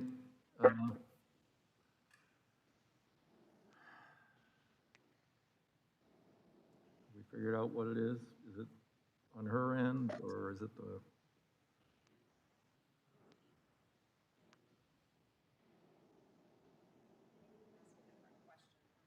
Okay. Brian, why don't you try a question on someone else who has better connectivity, and let's see if it's the overall system or her connectivity. Thank you, Mr. Chairman. Listen, I'll yield back to you. Maybe if you could just agree to when her internet gets back up, let her answer my question. It's really the crux of my question since Mr. Smith has moved on as well. So maybe if you just make that agreement, I'd be happy to yield back. Be happy to do that. Thank you, Mr. Chairman. Ms. Mace. Thank you, Mr. Chairman. And first of all, I want to thank everyone, all of our witnesses this afternoon for being on this panel and sticking around and spending much of your day and answering our questions. Being a freshman on the Transportation Infrastructure Committee, I've learned a lot today and a lot leading up to the testimony. First, I want to thank Mr. Konar for his testimony and pleased to learn that as an industry that you all have adapted and largely in response to tax incentives and utilizing those to sell lower carbon intensity alternatives to gasoline and diesel and being innovative. And we have many innovators who are on our panel today. And although this also echoes the comments we heard earlier today by Mr. Hernick, and who said that the federal policy playbook should first and foremost really harness the power of free markets. And you really were speaking my language. I want to turn to Mr. Allen, who's on here today, and I wanted to turn to you next. Really excited to see the innovation of Proterra and what you're doing, not only in the state of South Carolina. My understanding is that your company in Greenville, that your location there is expanding. You're looking to hire employees, particularly during a really challenging time for many businesses and industries. In my hometown of Charleston, South Carolina, we have 6 electric buses, and our goal is to have 32 by the year 2022. And I learned today that it's not just Tesla that's creating batteries like for electric vehicles and battery technology, but Proterra also is being very innovative, and I appreciate and commend your leadership and your company's leadership on that technology. Oftentimes, the government, when we're looking to be innovative, can inhibit innovation through heavy-handed regulation and picking winners and losers through different types of programs or funding mechanisms. Are there some areas that you could talk to where the government could potentially get out of the way, or where we might be holding up growth and development for the industry going forward, so that we can create better next-gen technologies and a need for batteries for vehicles, buses, and the like? Thank you very much, Congresswoman. We have been in South Carolina, Greenville specifically, since 2010. We love being there. We love our workforce. They're just incredibly dedicated, hardworking people. And I enjoy spending my time there as much as I can also. And in addition, those are our buses with our battery technology that you're experiencing in Charleston right now. So we're very proud of that also. In terms of how we can work with the government, I would say from a manufacturing and development standpoint, the government doesn't get in the way of what we're trying to do. We have, a number of training programs in concert with government agencies and local community colleges to get our people trained, and we're very proud of the way that is. I think the biggest thing that could help to accelerate this industry really is on the demand side, as I've stated earlier, and have the government help agencies begin the transformation. There's about 400 transit agencies in North America today, and I believe less than 200 of those have their first electric vehicle. So I think it would be great for the government to continue to help agencies move towards electrification, and then again to incentivize domestic supply chain and provide incentives through the ATVM program that would apply to our industry would be great. And then the third would be support fleet electrification. And primarily this is on municipal fleets and the school bus transformation to electrification. I think those 3 areas the government supports today. And I think a continued focus there and acceleration would be wonderful for our country. Thank you. Thank you. And my last question, because we only have about a minute left, really would go to anybody on the panel today, and learning more about electric vehicles across the board. Obviously, there's cart before the horse. To develop electric vehicles, you've got to then have charging stations all around. And there seems to be some disparity in terms of what it costs maybe to put an electric charging station in a residence, like at somebody's home, in your driveway or in your garage, versus maybe at a C-store or a gas station or a restaurant or some other commercial location. I don't know if there's anyone with the few moments we have left that could kind of talk to that a little bit for those who might be watching. Congresswoman Mays, if I may answer that at least a little bit, there is a substantial difference between charging inside communities as opposed to charging on the highway. When you have time, the cost of the charging stations, which are level 2 chargers, is not very much. But when you're looking to charge things in 20, 30, 40 minutes, then the cost and the infrastructure needs expand substantially. So, and it could be as much as 10 plus times when you're putting in these DC fast chargers. So that's just to give you a little bit of perspective, but we're happy to follow up with that later if you. Thank you. Thank you, Mr. Chairman. Thank you. We believe that Ms. Giammona is back online and could now answer Representative Mast's question.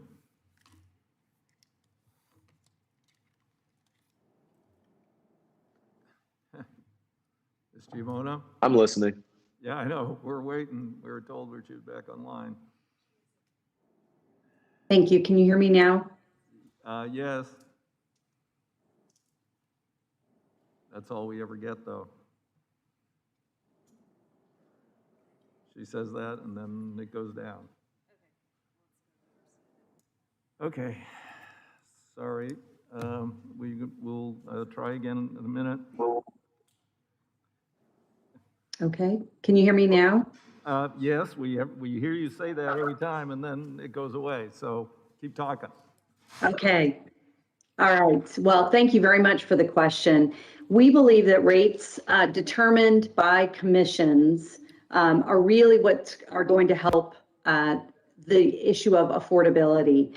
We're collaborating with our commission in California, focusing on addressing affordability overall. And specifically, we believe that EVs coupled with time of use rates present opportunities to bring down rates overall by getting more throughput during times where there's excess capacity on the grid. Okay, Brian, you have a little more time? Thank you, Mr. Chairman. Ma'am, if you could just expand a little bit on rates determined by a commission. Are you looking at both price floors and price ceilings? As we're all probably familiar with what we see on electric bills for high usage surcharges, is there going to be an increase in seeing that you're not necessarily accounting for if you have to now account for, putting however many kilowatt hours into charging multiple vehicles of a home? Just maybe elaborate a little bit on that for us. Sure. I'd appreciate it. Thanks for the question. California is moving to time of use rates for all residential customers. We have had high use rate charges. We're starting to level those out. But the combination of time of use rates, not just for your general residential customer, but also for businesses, as well as programmatically for EV charging, allow us to flatten out grid usage, allow us to flatten out consumption, and which ultimately will bring rates down overall in the state. And if I have one more second, let me just ask this pointedly. Can we get to a US average of 8 cents per kilowatt hour, 6 cents per kilowatt hour? Can you get us there? Or I know there are many out there that do electricity, but let's hear your opinion. Well, as you noted in California, we're much higher than that, but it would be our hope. Our focus, along with our state commissions and our regulators and our policymakers, is really focused on reducing rates overall in California. But like we heard from the congressman from South Dakota, rate structures are different and fuel mix is different across the country. So I think it's really a state by state opportunity, if you will. Mr. Chairman. Thank you. Mr. Lamb. Connor. Okay. To vote two. Mr. Auchincloss. Mr. Bordeaux.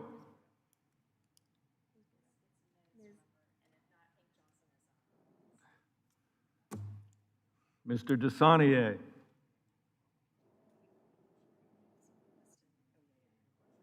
Okay, Mr. Johnson.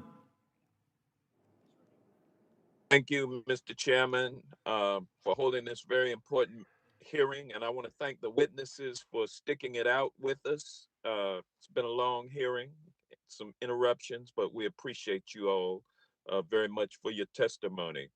Mr. Lewis, in your written testimony, you highlight the importance of incorporating equity into our climate and transit solutions. A solution to climate change is inextricably linked to the idea of transit. It's hard to separate the two, as lower income communities and communities of color seek environmental justice and transit justice. Like the disparities laid bare by the effects of COVID-19 on health, death, and economic outcomes on people of color, the climate crisis disproportionately impacts people of color.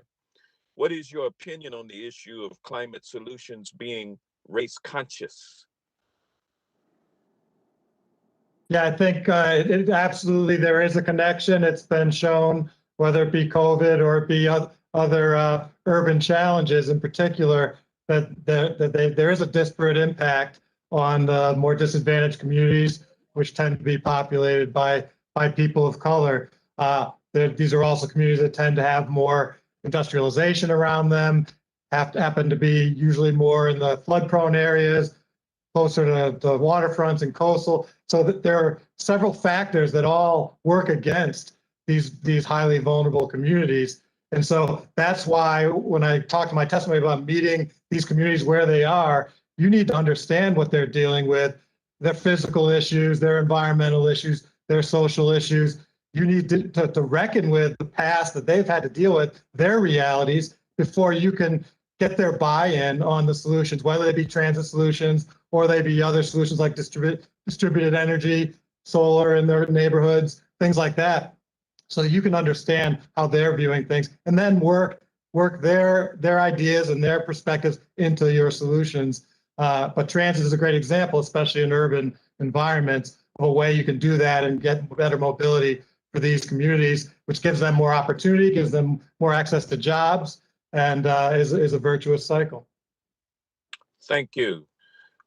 Ms. Giamona, in your testimony, you discussed the integration of climate science into your company's practices and functions. Please elaborate on how PG&E is responding to the climate crisis.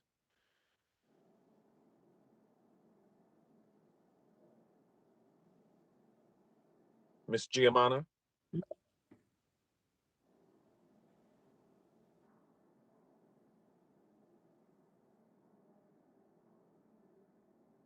Well, I'll tell you, okay, go ahead, Ms. Giamona.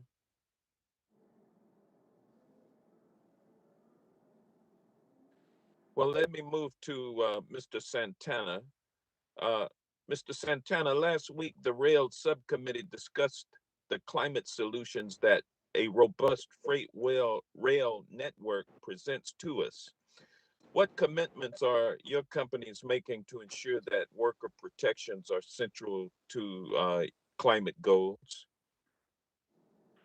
So we're very committed. We invest about $200 million every year into solutions. They're very much focused along the lines of fuel efficiency and carbon reduction. In addition to that, we look at ways to drive more utilization of rail, as this is the most sustainable way of moving freight along the way. And when we think about the Freight 2030 vision, this will greatly enable really a further growth in rail, and that would help with all the goals you just mentioned. Yeah, there are many energy sector jobs that are not considered worker friendly, and that's the reason why I asked you that question. Any particular thing that your companies are doing to create worker protections that are in keeping with other industries? Absolutely. And last year, we issued our sustainability report as a company, where we make a commitment directly to, well, reduce emissions ourselves, reduce water usage, but at the same time, a commitment to make sure that we're helping the communities that we operate in, and really offering jobs and opportunities here, whether it's for minorities, people of color, and female representation. This is very much part of the framework we have, and we have specific goals that we are committed to meet. Thank you, and my time is expired, and I yield back. Thank you, gentlemen. Mr. Westerman.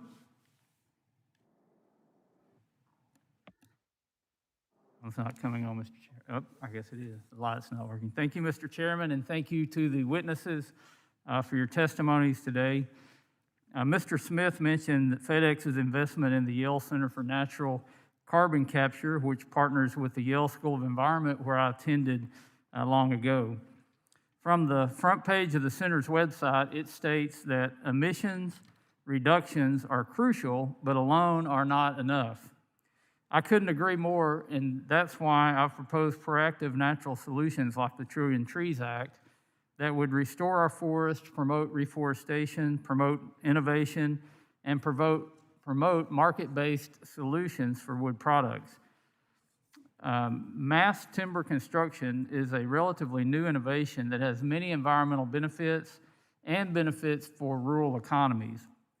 In my home state of Arkansas, the University of Arkansas has constructed the country's largest mass timber project with 2 5-story dormitories.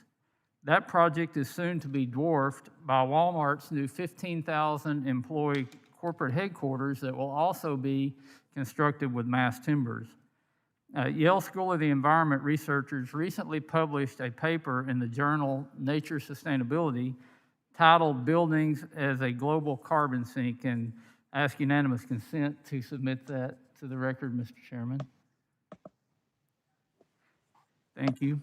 We know that forests are the largest scale, most efficient system to pull carbon out of the atmosphere, and wood products like we see here on this dais are 40 to 50% by weight stored carbon.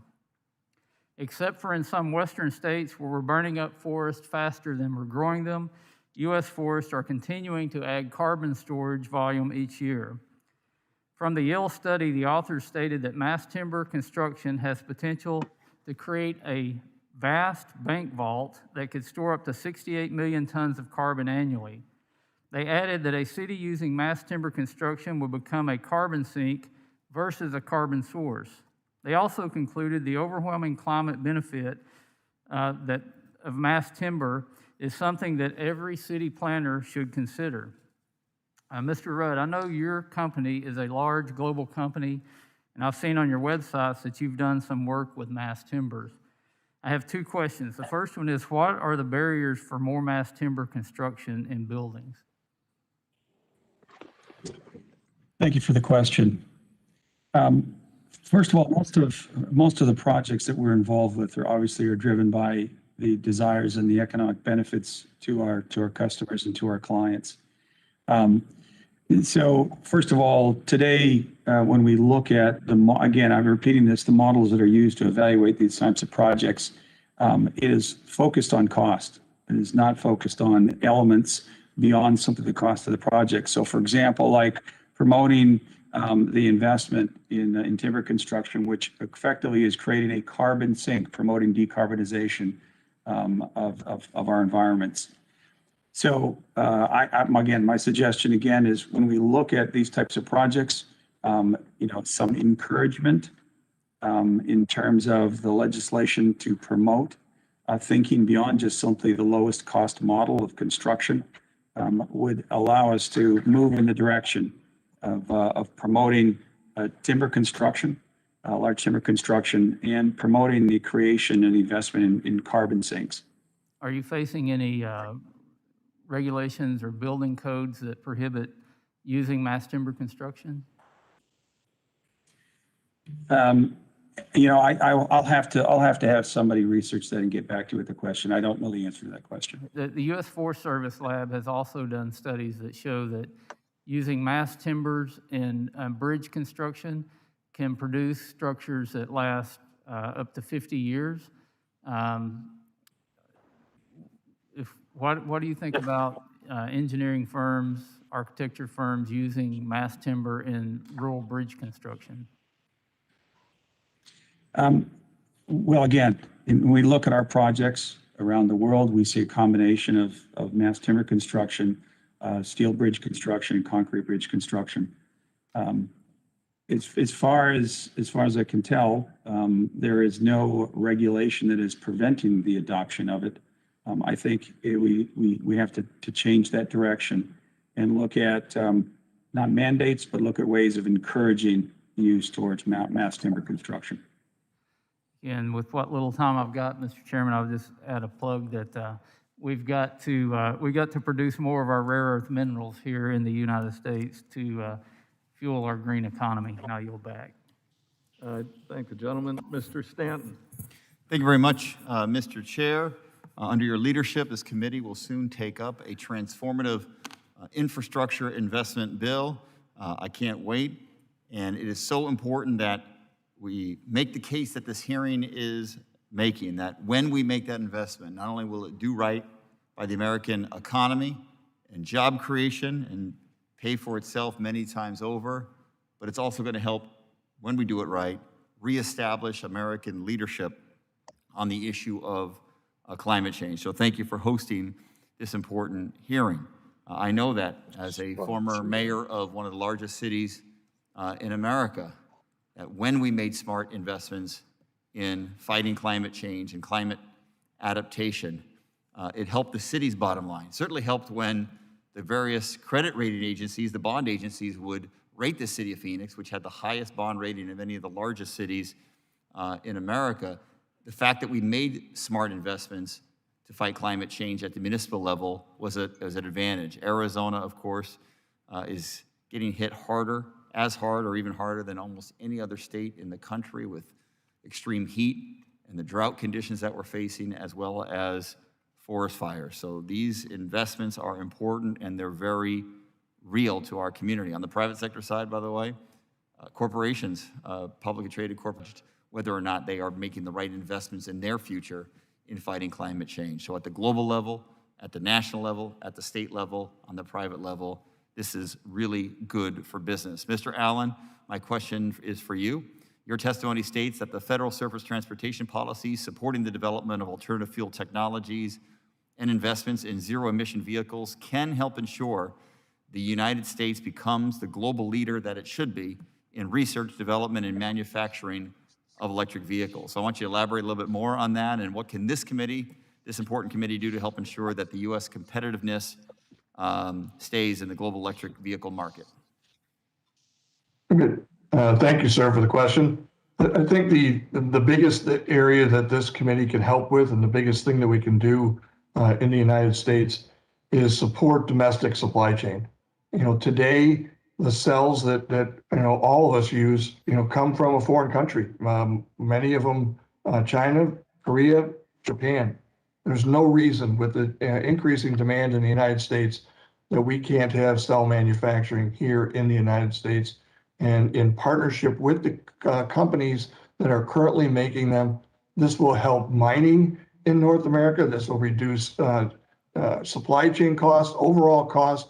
It'll create phenomenal manufacturing jobs in the United States. So I encourage this committee through both incentives and Buy America requirements to move forward and help the supply chain make these investments in North America. As the gentleman from Flying J Pilot has said, it's very difficult for companies to do this because a little bit of the chicken and the egg. So to have government get out ahead and help these companies when volumes are low, to be able to provide the opportunity to scale up is really an important factor that I think can be a great public partner or public-private partnership going forward.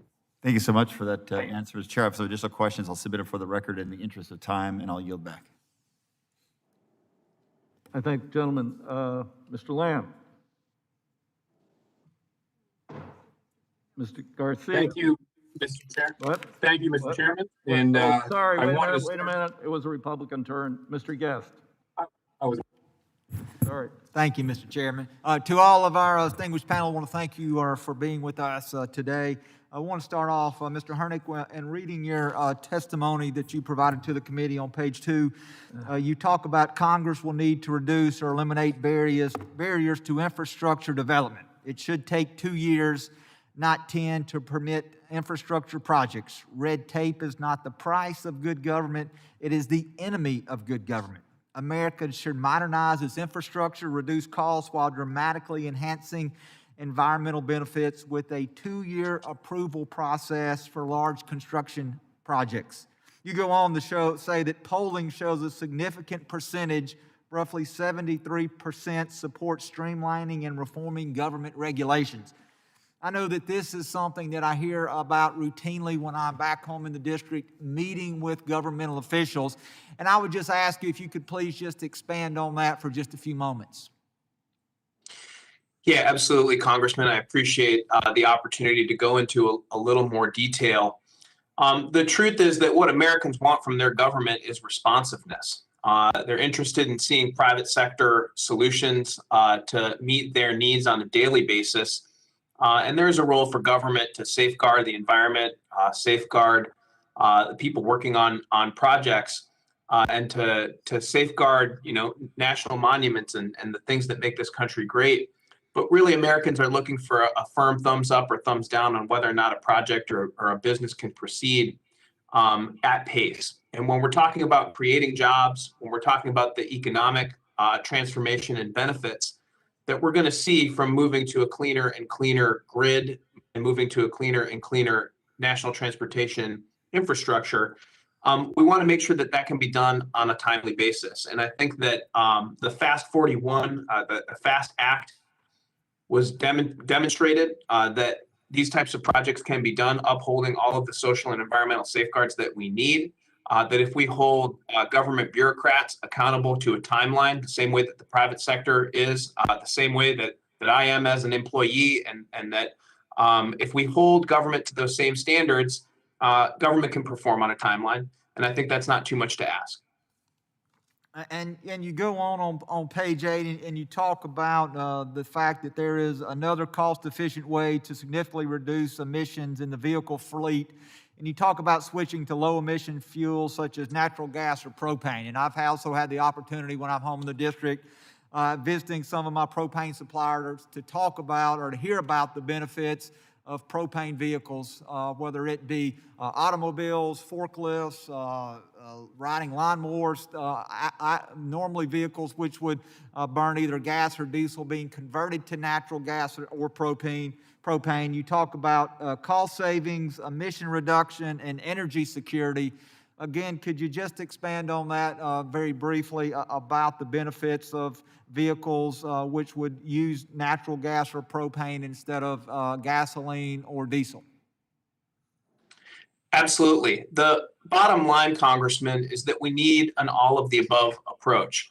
Mr. Allen spoke about the price point for electric school buses being there now, but there's still an upfront cost. And some school districts, some municipalities just don't have the cash on hand, especially in these tough economic times, to make those kinds of investments. It's going to be more appropriate to switch to propane in some cases. And, for moms and kids and dads standing at the bus stop, those types of air quality emissions benefits that we can see within the next year or two, well, that matters a lot more than waiting for a complete transition to electric vehicles. And that's not to say that electric vehicles aren't a part of the future. They certainly are. But I think that what we want is from government an all of the above approach to be able to allow states and municipalities to utilize the most locally appropriate approach. And would you agree that we currently have the technology, the ability, and many of our vehicles to go ahead and transition them over right now to propane or natural gas? It's happening right now. I live in Maryland, and it's one where Governor Hogan has taken the issue very seriously. He wants to reduce emissions. And so it's been great to see his administration be able to make those switches and make that investment. They're improving air quality and reducing emissions in a very cost-effective way, and I think that's something that the federal government can look at too. Thank you, Mr. Chairman. I yield back. I thank the gentleman. Mr. Lamb. Thank you, Mr. Chairman. I wanted to start out by just emphasizing the great local support that Wabtec's Freight 2030 vision has already obtained in Pittsburgh. And if I could ask unanimous consent to insert 2 letters into the record from the Pittsburgh Chamber of Commerce and the Allegheny County Executive regarding the Freight 2030 vision. Without objection. Thank you, Mr. Chairman. This vision really builds on what in Western Pennsylvania has been a successful model of collaboration between our universities, in particular Carnegie Mellon, and these great heritage companies like that we have, like Wabtec, which is related to the original Westinghouse set of endeavors, that has given us things over the years like nuclear energy and a number of defense technologies and important technologies for freight and rail. And this is really the next generation. And so, Mr. Santana, hoping that you're still on here remotely, I was hoping that you could go into a little bit more detail for the committee about the sort of public-private balance of the project that you guys are proposing here. Our understanding is you already have a locomotive running on a battery, essentially, out in some very harsh terrain out in California. But there are further leaps that need to be made, further scientific leaps, in particular, bringing hydrogen into the equation and all of the manufacturing and engineering that would go into actually making those fuel cells for the future. If you could talk a little bit about how that demand for further research and knowledge would be met in a mix of investment by your company privately, a university like Carnegie Mellon, and the federal government as well. Representative Lamb, we're seeking here approval for this public-private partnership so we can really bring and start working with the Department of Energy, the Department of Transportation, and making sure that we ultimately really executing on the vision we laid out, which starts with decarbonization. There's significant steps here that would evolve with the next generation of battery electric locomotives, but getting to fuel cells and getting to hydrogen. It's a roadmap that provides, I think, critical milestones to continue to decarbonize solutions for rail. At the same time, it risks as we go there. On the other front, we have the opportunity here to increase rail utilization. This partnership with CMU, we bring the best of the country and certainly the best of Pittsburgh when it comes to both artificial intelligence and robotics.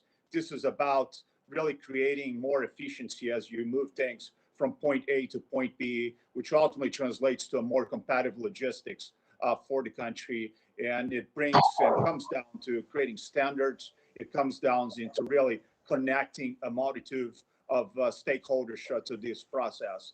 And thank you. And I think the competitiveness, if I could, just get in before we run out of time. I think the competitiveness point is a key one, because we are not the only ones in the world who are interested in improving our freight and logistics. And we certainly are not the only ones in the world who are interested in hydrogen. Europe and China have both already openly published national hydrogen strategies. This is a new technology that they intend to dominate and not allow the United States to be the world leader in the way that we were world leaders in oil exploration and natural gas exploration and nuclear energy and all the rest. And so for those considering what is the role of public investment in public and private partnerships like this, one important role is simply to win the race, to speed up the pace of our developments and advancements, because we are going against state-backed enterprises from China and similar dynamics from the EU as well. So I think your proposal is a great one. I hope that the committee can continue to work with Wabtec and CMU and all of those interested in this, not just for the good of Western Pennsylvania, which is very close to my heart, but I think it is part of our overall national transportation and competitiveness strategy. And with that, Mr. Chairman, I yield back. I thank the gentleman. Mr. Fitzpatrick. Thank you very, very much, Mr. Chairman. Two questions for Mr. Henrik. And I'll ask both of them and I'll allow you to respond.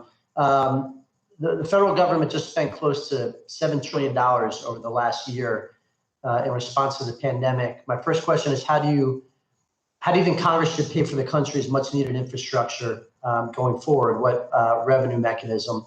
And second, you had mentioned Fast 41 in your opening testimony. It is viewed as a tremendously successful model for ensuring infrastructure projects stay on track.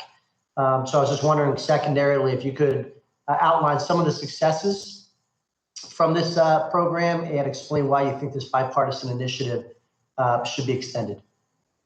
Well, thank you for your questions, Congressman Fitzpatrick. As for there's been a lot of stimulus and a lot of money that Congress has passed just recently.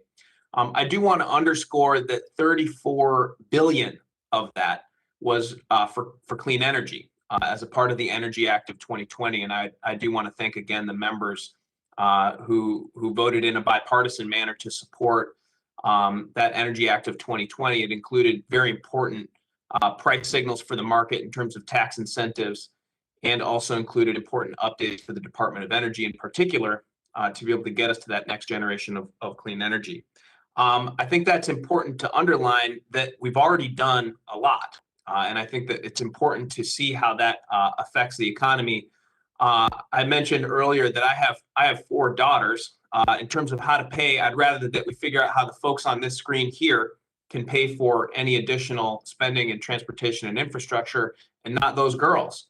I think it's important to be able to look at a balanced budget approach and make sure that we're not overdoing it. There's a lot of stimulus in the pipeline. There's no shortage of private sector capital that is aimed at clean energy. Very specifically, some of the biggest investors on Wall Street have climate considerations that they're putting in on a voluntary basis to help guide their funding towards clean energy. So if you've got a clean energy project and it can pencil out, you've got an investor. There's no question about that. In terms of Fast 41, I think that it's also important to note that there are the types of projects that we need to make this transition to a clean transportation and a clean energy future in there. Wind power on public land, and then a couple of different transmission lines that are going to be needed to assure that we have the reliability built into our grid to diversify, maintain an all of the above approach to generating power, and then assure that folks can keep the lights on no matter what Mother Nature brings or has in store for us. So there's a major opportunity to reauthorize Fast 41. That's kind of a first step in my mind. I think that looking to one federal decision and codifying that as well would be a second and also beneficial step. Thank you, Mr. Henrik, and thank you, to your organization for being very objective, very policy focused, working in a bipartisan manner. There is a huge need out there. You guys do a really good job, and working with Democrats and Republicans to advance responsible solutions. So I thank you for that, sir. I yield back, Mr. Chairman. Thank you. Mr. Garcia. What? All right. Well, I want to thank our witnesses for hanging in through a long hearing. I appreciate all your contributions to this topic, and you've proved to be a valuable resource. So since there are no further questions from the committee, I ask unanimous consent that the record of today's hearing remain open until such a time as our witnesses have provided answers to any questions that may be submitted to them in writing.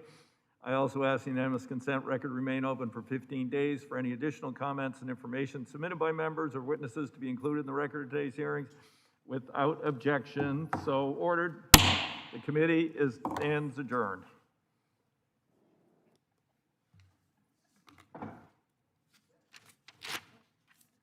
Yeah.